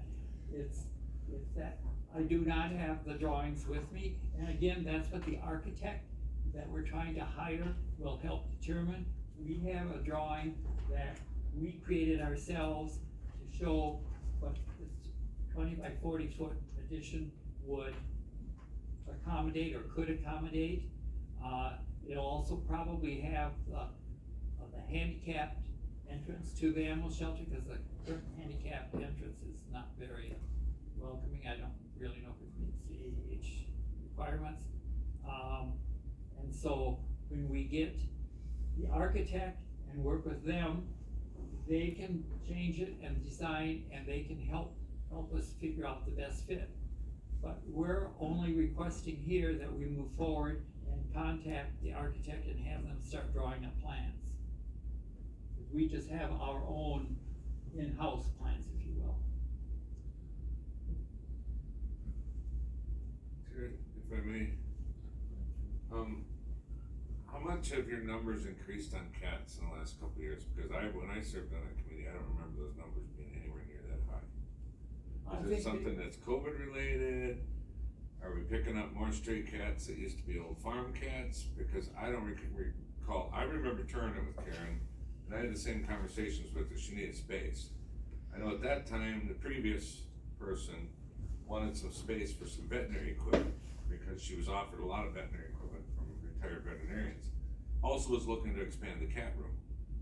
But when I toured it, there were some animals in by where the food's stored, but the numbers were never that high. I'm just curious where the numbers are coming from, because I'm kind of with Tony here. I don't know if you're asking for enough space for what you're trying to accomplish. Well, if we were asking for enough space, we would have enlarged the animal shelter by quite a bit, to tell you the truth. We're just trying to provide this for the cats. Since I've been on there, it seems to me like the cat population has been about 50-something every month. And you could be right. I just don't remember it being that high. For some reason, I got a number in my head. Just used to those And I don't know before. I've But, just been, since I've been on there. It seems to me that we get a report every month, and Right. she says how many, and there's like 50, I would say mostly 50 cats. We do have some, both cats and dogs, that are fostered out, if you will, to help save room and everything too, that we have foster parents. So if any of you would like to foster any animals, please contact Dawn. Terry, if I may, I'm kind of with Jim and Tony. If your numbers, when you're talking about building something, it don't make sense to, should I say, snug fit what you're gonna do. Because every time you add on, it's more expensive to add on than it is to build what you actually need the first time. And I guess I'm wondering if you shouldn't take a hard look at what you actually need, instead of going with what you've looked at, and then 3 or 4 years down the road going, boy, I wish we'd have been 10 feet wider, or I wish we'd have been 15 feet longer, because it's gonna cost you that much more and go through another ball of red tape to have to redo something than it is to do it for what you need the first time around. Yes, but the animal shelter was built too small in the beginning. I don't think anyone can deny that. They built with the funds available from both the city and the county and the donations that were given. We're trying to add on, and the whole purpose of this motion is to have an architect and have them come up. They may change all of this and everything, but we need an architect to come up with plans and everything. This is not putting it out for bids. This is not going out for anything else. It's just to get a design and an architect, and this architect has worked with animal shelters and the design. Like I mentioned before, we had come up with our in-house one, just a rough thing to show how many cages. And they talked about, Jim mentioned about getting from a veterinary equipment and everything. There was a vet who donated a lot of the cages for the animals that are very, very expensive that we could not afford.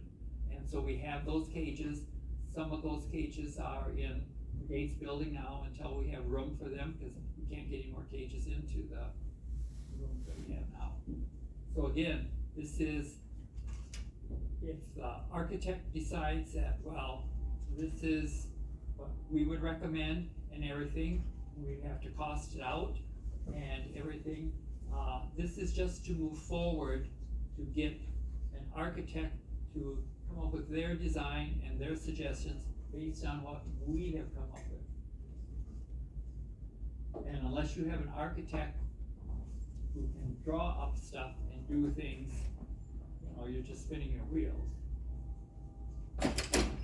Terry, I think you mentioned at the joint management meeting that this architect was gonna give you a discount also. Right, we had 4, responsive for an RFQ, request for qualifications. This was not the cheapest one, but this was the one that had the most, should we say, bang for the bucks. Their bid was $11,500, and they said, we will donate 5,000 in kind. So they're having skin in the game too. And so that's why, but they're saying that it costs you $6,500 to do it. We had a lower one that we thought we'd get nickel and dime to death on, and we had some other ones that, well, the highest one I think was $15,000, which we thought was quite expensive for a 20 by 40 foot building, or an addition. And this would go on the west side of the current animal shelter. Anyone else? No. So, I mean, once you start talking with this architect, you could expand those plans. If the architect suggests, hey, this isn't enough room for what you wanna do, you could expand it to, you know, another 20 feet or whatever you came up with at the time. So if we vote on this today, it's not limiting it to the 20 by 40, that's just your starting point. You could, if things progress, adjust that and say, hey, maybe we should look at another building. It's just to hire an architect to help you to get the plans correct. Right, and to move forward, like you say, we came up with 20 by 40 because you've gotta start someplace, and that fit to get a lot of the cats out of the storage room in there. It doesn't take all of them. Again, there will be additional costs later on because of course this addition will need to be heated. It's not planning to add any more staff that way, by adding this addition. It's, simply moving from one location to another. And like Phil mentioned, if they say, well, you really should have a 40 by 80, then we would probably come back and say, okay, city and county, we need some support from you too. You said not plan to add more staff for that. Right. Not planning to add additional staff for that. We're still looking at maybe changing a half-time person to a full-time person, but that's not. Well, the way I see it, you may get donations for all the building addition or whatever you wanna call it. But then, that's just a starting point. You can get the building up. You're gonna have continual maintenance on that building. Yes. You know, and heat, utilities, so that's gonna have to come out of the budget. That's the county budget, that's just, we're already funding the county budget, out of the county budget, to take care of the existing facility. Now you're gonna expand it, which is gonna require more county budget. That's where I'm coming from. Yes, if you add room, you're going to have to heat and light it and take care of it, yes. And remember, 40% of that is paid by the city because they pay 40% of the operating thing. So the net cost to the county is not the 100% of whatever you're suggesting. I'm not It's only suggesting it's 100%. 60%. I wasn't suggesting it any percentage, in fact, all I was suggesting is the fact that it's gonna cost more. It No matter will, how you break it down, who pays for what? It's still taxpayer money, whether it's city of Leesman or the county. Okay, anyone else? If not, we do have a motion to second to approve the resolution, so you can vote at the present time.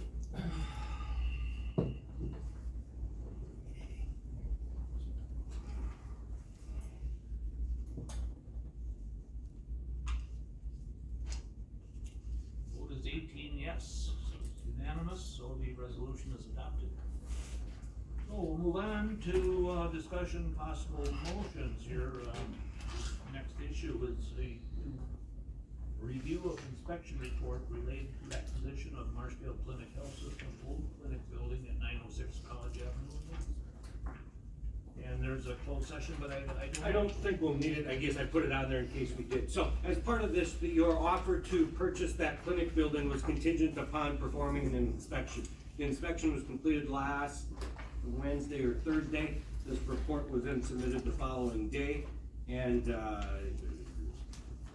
it's 17 pages or so, not, I guess from my review, nothing earth-shattering. I mean, it's a kind of dated building, but given the facts that you guys have in releasing the wind down funds, anything like that, I don't know that there's anything in here that causes me heartburn that I would say back out of the deal. Rich,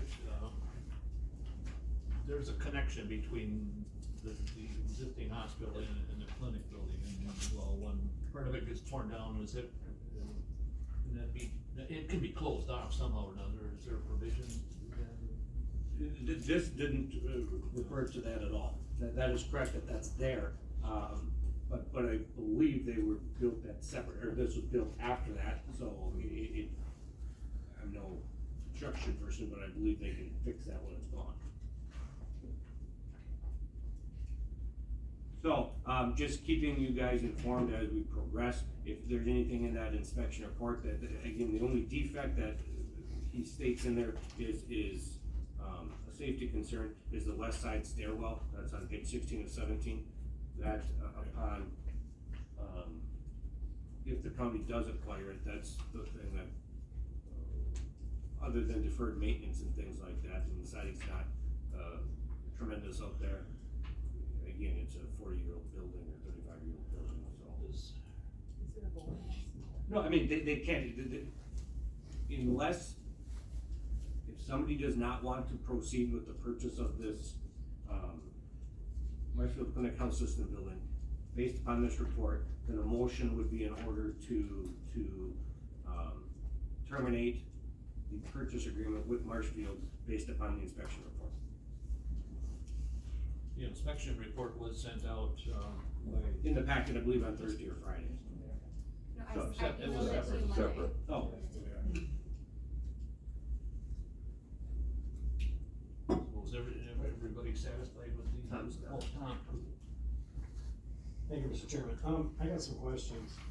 Number one, this states, in here that this summary is not the entire report, so is the entire report forthcoming? nope. So what you're looking at is page 12. or Actually, 13. I'm looking at page 16. Okay, so the last, It states it in there several times. yep, the last 5 pages is the summary. The first 13 pages, if you go to, if you go to 13 of 17, that's where the summary begins. So what you're telling me then is that,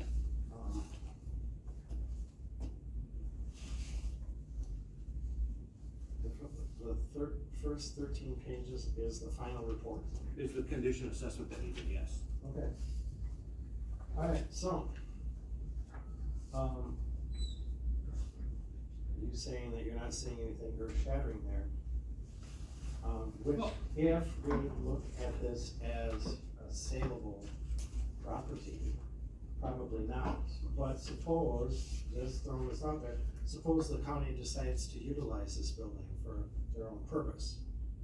So now we've got an issue with steps, which is nasty looking. I mean, I witnessed it, but that's gonna require some, extensive repairs on that, but it's some sidewalk issues. Correct. So we don't know if the HVAC cooling system works. We don't even know the age of it, because they said they couldn't read the tags on there, so, we have no clue as to, you know, if any of the coolers on the roof are actually in operation or not, because they could not be tested because of the outside temperatures. They said they might damage them. And then another point of interest was the sprinklers and the fire alarms, they weren't inspected, which I understand according to the report, that's up to the fire department, so is that going to be done? If that's the other reason for this, would be if you want additional reports done or ordered, that would be the directive to me to do that. So, I mean, let's, we had to do this, I believe, for your due diligence purposes. Okay, given the deal that you have with the wind down expense fund, I mean, unless there was a, you know, gaping hole in the middle of the building that you would have to demo it, and even if you had to demo it, we'd have to do the cost benefit analysis, whether you'd still wanna purchase it for that, because realize you're paying $1 million for this building, okay? You're giving them $250,000, okay? But that frees up $750,000 in the wind down expense fund. Plus the sale of the real estate that you sold. So, I don't think this building's worth $1 million, no, but given the facts regarding the wind down expense fund and the ability that you're gonna get on that backside, I don't think, again, that's your guys' decision to make.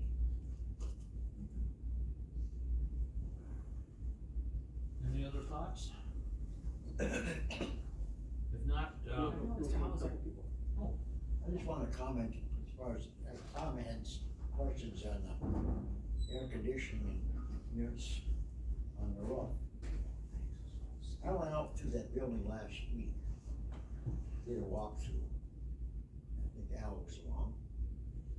And we had, Gary Schultz was there, and so was Rob and Novak, who was the caretaker of that building. And he has a thorough working knowledge of it. And he indicated that one of the roof units was replaced, I don't know, 3 years ago or so, new. And the other ones were in good working condition yet. And he's the one that took care of the building, so, you know, based on that, I guess I wouldn't be too concerned as far as the air conditioning units, because of what he said. So it said right in this report, and I don't know if this is accurate or not, but, in the summary, it says, all the AC systems are, none of them could be tested. It doesn't say, They can't be. and there's like 8 of them. Well, with this time of year, I don't think you expect the rooftops to be working. No, that's not the point though. The point being, like I said, if we chose not to sell it and we chose to utilize it for some county purpose, I think that should be a consideration. Well, we can delay purchasing, I guess, till we get warm weather. I don't think we should delay the purpose, but I'm just wondering if, I'm not sure, I mean, I just wonder what others, if anybody else has thoughts on this, or does anybody care? Well, I wanted to point out the fact that we did tour the building, we did talk with the former maintenance manager of the building. And that's what he told us when we were standing there talking to him, asking questions about it. So, I mean, that's all I have to go by. Well, the other thing too was that it said that the heating units, they're all trains, and of every one that they inspected, they could not read when it was installed, so, we have no idea how old those units are, what the lifespan of the units are, as far as the heating units go. Yeah, I don't have any clue. I don't either, that's why I'm troubled by that as well. fundamentally, we're buying a pig in the pool. Well, we can order more inspections if that's what you want, but I guess my statement would be, what are you going to find, or what would cause you not to purchase this? I guess basically, my bottom line would be, do these issues afford us any leverage as far as, buying cost? Again, that's your decision. Again, if we want to go into closed session, that's why we put that on there, to discuss negotiating that. Again, my outside looking in view is, no, this is the deal. You guys are getting the wind down expense fund. We're making this go away. Essentially, we take it or leave it. That's more or less the impression that we've gotten. Well, it's gonna also, by getting this wind down fund, it's gonna clear off that, if we purchase it, it will clear off that original agreement that says that we sold the building, we'd have to give them net proceeds. Correct, the clawback provisions, correct, yes. So, I mean, that's gonna be erased if we purchase the building. Correct. Along with basically, $750,000 of leftover wind down funds and kicking in $250,000 or $60,000 to boot. So, the net cost of that building is really gonna be about $500,000. The net cost. Well, my number was 250. So you have 2.1 in the wind down expense fund. Yeah. Okay, you have to give them 250,000. Right. Which leaves 1.85 left. You're spending $1 million on the demo, which gives you 850,000 left. That's over. Okay, you're buying this for 1 million, which puts you at a negative 150. Again, rough numbers, and again, it's gonna cost something to maintain and stuff until you figure out what you're gonna do. So my number negative was 250, but then that would be offset by the eventual sale of that real estate. So. But it also gets rid of their claim to any proceeds from the sale. Correct, definitely. Terry? Rich, I would assume when you're talking about the fire department, that building is would have been under every 6 months, I suppose, inspection or yearly inspection. It is inspected. I have no idea how long or how often they do that. Phil? I just got a question. Basically, we're buying a concrete block. By not heating it, that is gonna get very expensive unless it's drained, and if it's drained properly. A lot of buildings say they can drain them, but they don't. They find out later, whoops, something blew up here, which is very, very expensive. And as far as the heating system working, if we would keep it above the outside temperature just a bit, wouldn't cost us a lot of money, we would be safe, and then we'd know if the heating systems work. So I'm hoping we're aiming towards trying to heat it if we wanna be able to use it for anything. Because a concrete box, if the water freezes and it isn't thoroughly drained, is gonna be very, very expensive. So I'm just throwing that out there. I think that's, I would imagine it's property has to look at it, whoever. But I think we should be heating that building, not 68 degrees, not just 5 degrees warmer than the outside highest temperature, whatever. You're talking 50 degrees or something. Yeah, somewhere in there. I talked about that the other day, we were out there. Okay, And I think that decision you guys are gonna have on your agenda for next month. okay. Because in the interim, I don't think anything's gonna change because we're just purchasing it 5 days before that meeting. So we keep it at the status quo at next county board's meeting to piggyback off the. We're currently heating it it's maintaining the heat at 60. Okay. That's what they said. Good. We're gonna take a short recess, let's. Oh, good, Terry. I think just one other thing that hasn't been mentioned, but it's also crucially important. We get rid of the 99-year lease. And that is one of the most important things, that doesn't tie us down to anything, we get rid of that. Correct. Okay, we'll take a short break here, 12 minutes or so. We'll be back.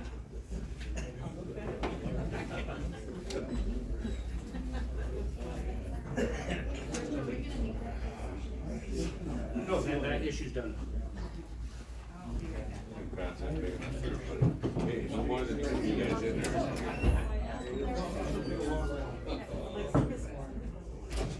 I told Jim one of these times I roll ahead, I'm gonna end up in his lap. Or vice versa. Or vice versa.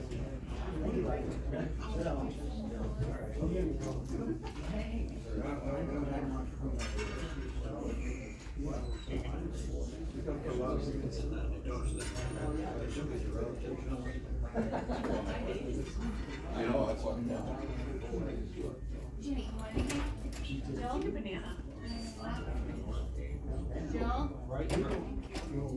So, I'm gonna say, without having any knowledge, that when the hospital is remote, that land is okay. So, if we do nothing right, Yeah, you are. and we don't I'll get the bring it.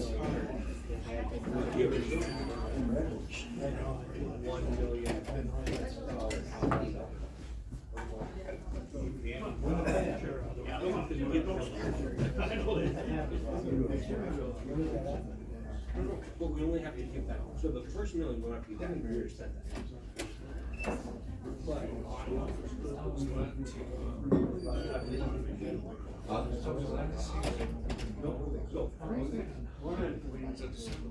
They were all No. expenses. No, they're all, so, where that came back is the repayment would be, let's say that we sold, we have to wind down expense account.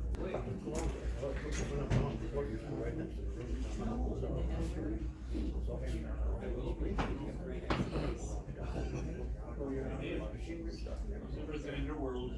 Getting a little bit better. No, very fast enough. Gonna be a long time. Yep, because now we go to number 2. Keep it coming.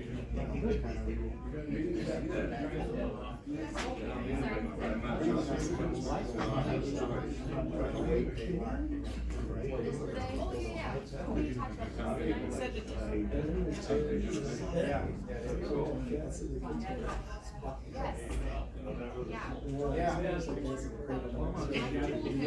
What? We already told them. Shelter? Is he okay with it? Yeah?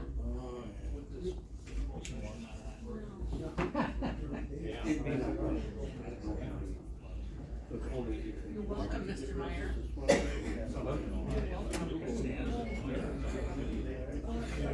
We'll take the nice trip. Or something. Oh, here, you know what, I'll move it just a second. I brought this table up, because I'm sitting here and there's too much to move. So, that's what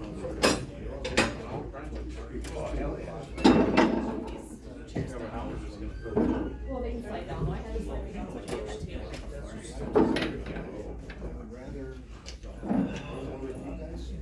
We are reorganizing this for you, Bob. I think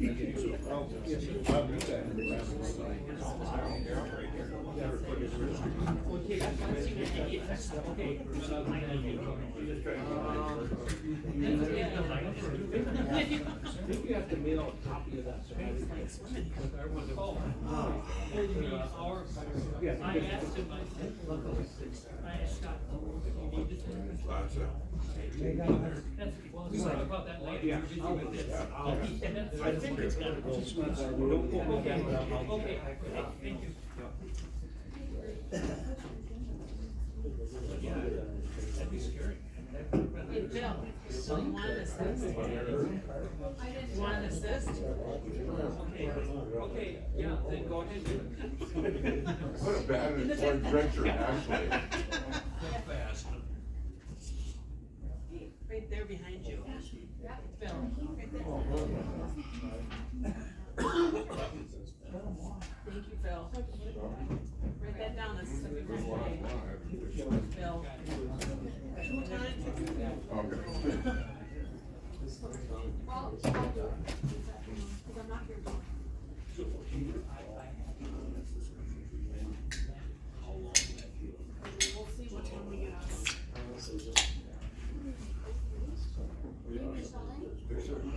we gonna need, I don't anticipate. Yeah.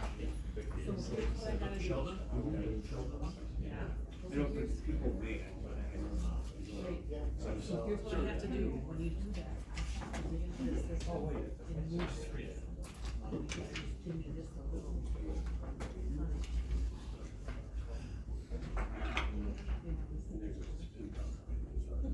I said, when you go out to this, where it's happening, kind of. Yeah, oh yeah. See, I gotta go up here.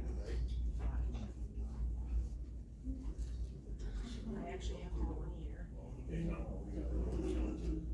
Because everything's listed, so I have to move it.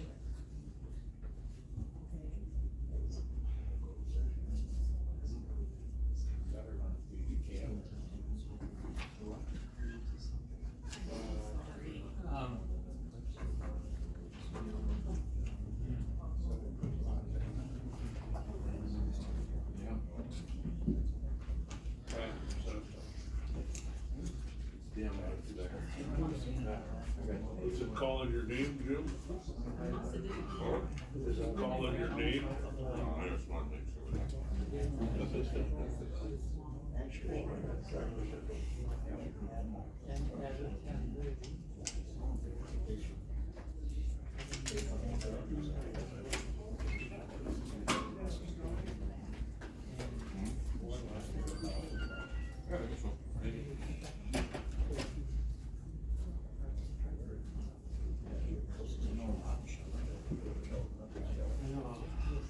There's so many. That's supposed to be. Tom, remember, the animal control here. I think quite a while. Yeah. I read it last night, and I was thinking. Looks like we're all back to our seats, so we will continue the meeting. He's off the city council, now Kenyon is behind the city. The next thing we have on the agenda here is discussion.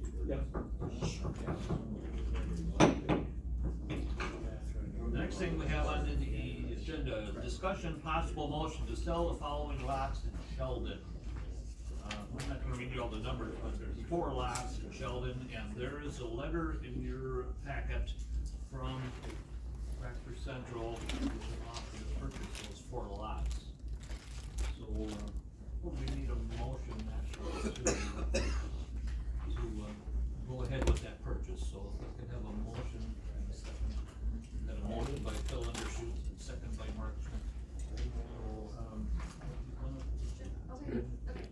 So we've been dealing with these lots down in Sheldon for a few months now, myself, I guess I've been dealing with them, right, Andy had been dealing with them for years past. This is a gas contaminated lots that we took on tax deed, we believe in 2003.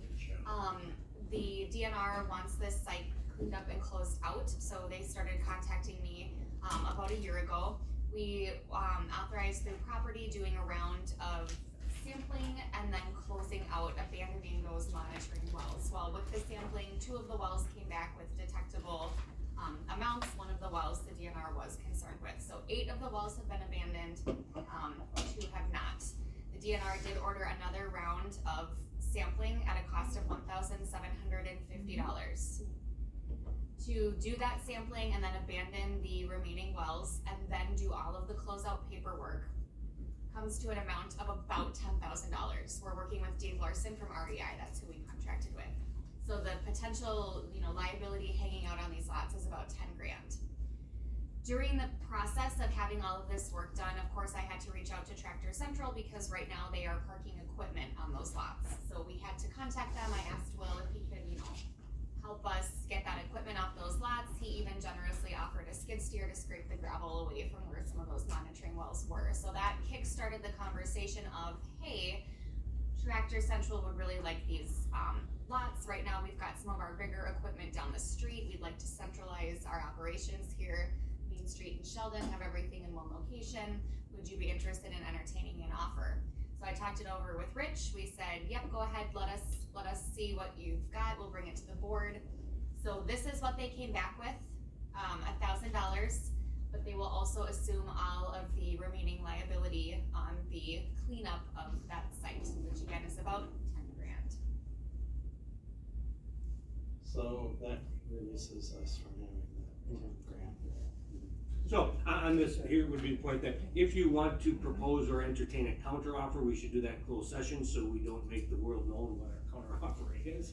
If you're willing to accept this without, that, we can keep it in, open session. However, if you want to entertain or discuss proposed counters, we should do that in closed session. Would this be a building site for a house or anything like that, like it is now? Can't be. Gas station. Going commercial at this point. Yeah. I don't know. So are these lots like house size lots? They're quite, I have the map pulled up here in GIS. Lots on Main Street are 25 feet wide. Yeah, they're quite. Don't ask me why. What do you think, Phil? Your hometown? Well, we sort of, the village uses that to plow snow, and I don't know, I would think they would be, acceptable, because they always use the back end by the alleys. Yeah, Will from Tractor Central has been really great to work with. He thinks that, together we think that this is good for development down there. It would centralize the operations that they've got there. They don't have to run to the end of the street to sell a bigger piece of equipment. It also pulls those lots back on the tax roll. I think we should take their offer and get rid of it completely, be done with it. Yeah, because those wells have been, when I was on the board, they kept changing to which ones were bad. I mean, I grew up with George Metnick walking out the back door and throwing, a pan of drain oil. That spot never came back bad. So who knows about it, but it kept on switching around. I think the. Weeds grew into it. Well, they grew too. From what you're saying, Phil, it could, sounds to me like it kinda could twist around to be an almost never-ending deal. Sort of like Groucho's out here, maybe, who knows? Sounds like some good property to get rid of. Yeah. At any cost. Hanging on for too long, it is.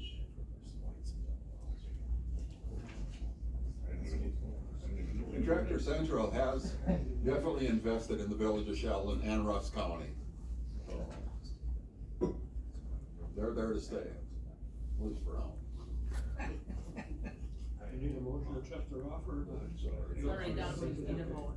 We've got a motion by Phil and a second by Mark Schmidt to approve this offer of $1,000, so. Any other discussion, or do you think it should be worth more or less, or should we just vote on it? I think, probably at this time, as long as we've got a motion on the floor, we can just vote on it.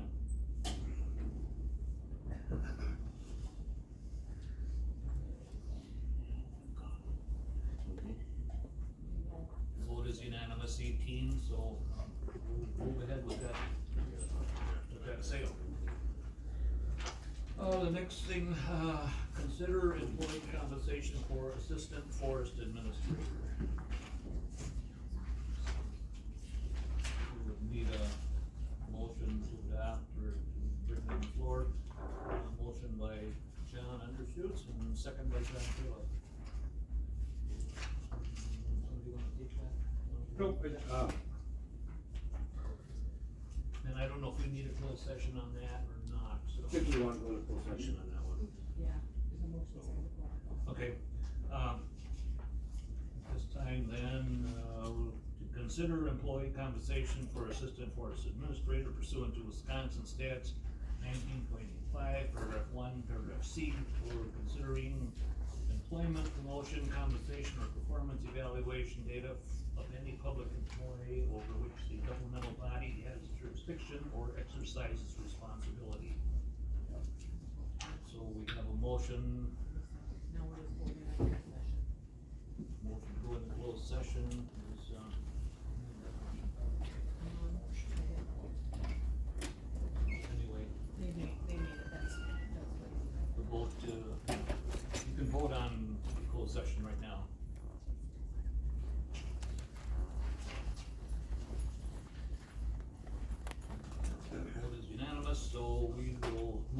closed session.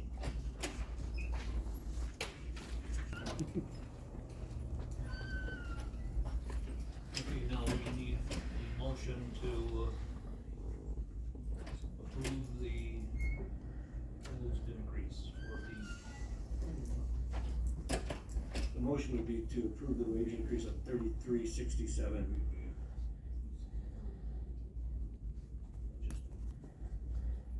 Okay, I've got a motion by Tom Kudo and a second by Terry Dussel. Any other discussion? If not, you vote at the present time.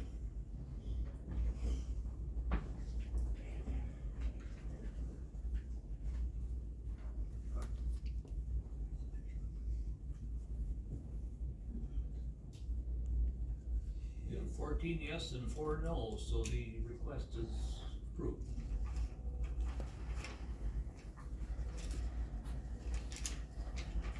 Okay, the next thing we have on the agenda here is,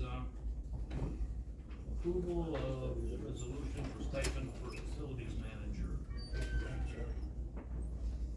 there a motion to?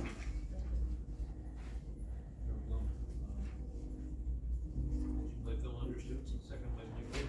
This is when I put the closed session on there in case you needed to, but I don't anticipate the closed session. If somebody feels desire to, they can make the motion. Other than that, the resolution, I believe, is the last page in your packet.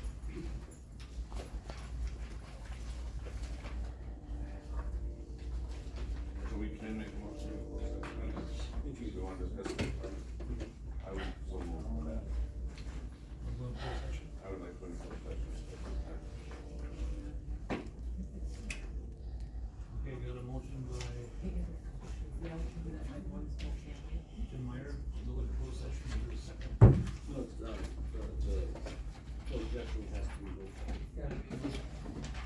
But still need, okay, we got a second by Mike.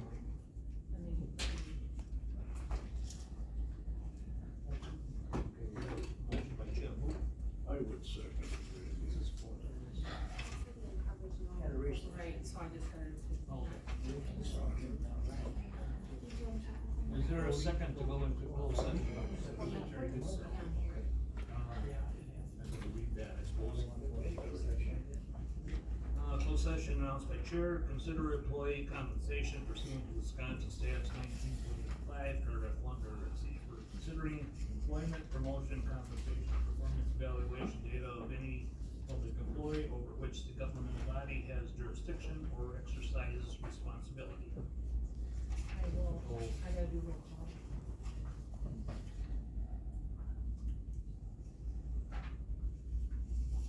Mr. Raven? Yep. Mr. Goodis? Yes. Mr. Dussel? Yes. Mr. Biller? Yes. Mr. Rasak? Yes. Mr. Hauser? Yes. Mr. Wedwig? Yes. Mr. Stout? Yes. Mr. Tater? Yes. Mr. Kudo? Yes. Mr. Phil Undershoot? Yes. John Undershoot? Yes. Okay. Mr. Schneider? Yes. Mr. Meyer? Yes. Mr. Schmidt? Yes. Mr. Caleb? Mr. Hanson? Yes. And Mr. Willingham? Yes. Okay, we are now in closed session.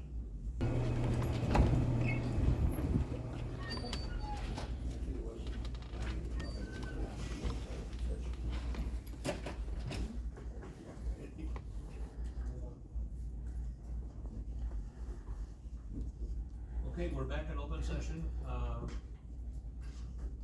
have some discussion. There's, I'll make a motion to postpone the December meeting. okay, got a motion by Tony to postpone. Oh, second. Second by Al. On a motion to postpone. There's no discussion. All those in favor signify by saying aye. Hold it in. I did on the fly. Okay. Yeah.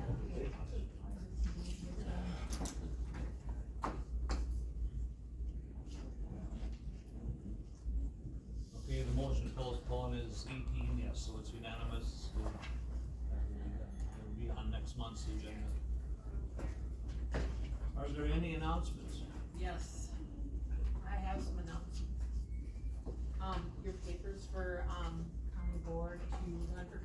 board, Jill and I have everything ready if you want it. Today, all the paperwork's ready, so, It's gonna get signatures till. December first. And all that's laid out on there, and when you can hand it in. The courthouse is not open on January 2nd, but I will be here from 8 until 5. With my phone number on there, so you can call me. The doors are gonna be locked, but I will be available. So, and there's calendars as well, so. Very briefly, I just wanted to thank members of the board who have contacted me either through email, text, and get well cards. On behalf of our son, Colin, I appreciated those messages and a few phone calls and a few texts as well. And really appreciate knowing that there's so many good folks out there caring for our son and for ourselves, and I thank you from the bottom of my heart. I would also, on another subject, and just very briefly, I've had a couple of contacts from constituents asking that we look into the possibility of improving the sound system in this room, because some people wish to attend our meetings or attend committee meetings and having real difficulty hearing us. And the built-in mic, I don't think serves our purpose, and I don't know what the property committee could look into this and see if there's a way to perhaps get some individual microphones or whatever that would improve the sound system. So that's We my have looked into that, and it's quite a bit of money, so we'll have to get to property. Well, you know, this system was put in maybe last year, I think, when we had some COVID money or yeah, there was a bunch of money came in, and Andy put in a new system. And actually, the old system was better. Yes. So I don't know if this one is not functioning right or what, but, I don't know. We're past the point of announcements, guys. So, we start discussion items that, again, announcement was made for our property committee, but I don't think we should discuss it yet. Or next time, we're Just so, Bob Stout was here yesterday, and I think you were here yesterday. There was a gentleman come up from, Jacob Bergstrand, come up from the University of Stevens Point for, the wildlife damage that Land and Water takes care of for crop damage. Had a very long, very good discussion. Bob, I don't know if you wanna add, he is gonna send copies and reports back, so when them do come, but I'll give them to anybody that wants to read them. Very intelligent young man and very good questions, very good discussion yesterday. So he knowledgeable that he go out with. Yes. What was that regard to? The wildlife damage, crop damage. Crop damage, deer, bear. I think the farmers that were here too did an amazing job. Yes. Again, not on the agenda, past the announcements. Any other announcements? All right, if there's no further announcements, a motion to adjourn.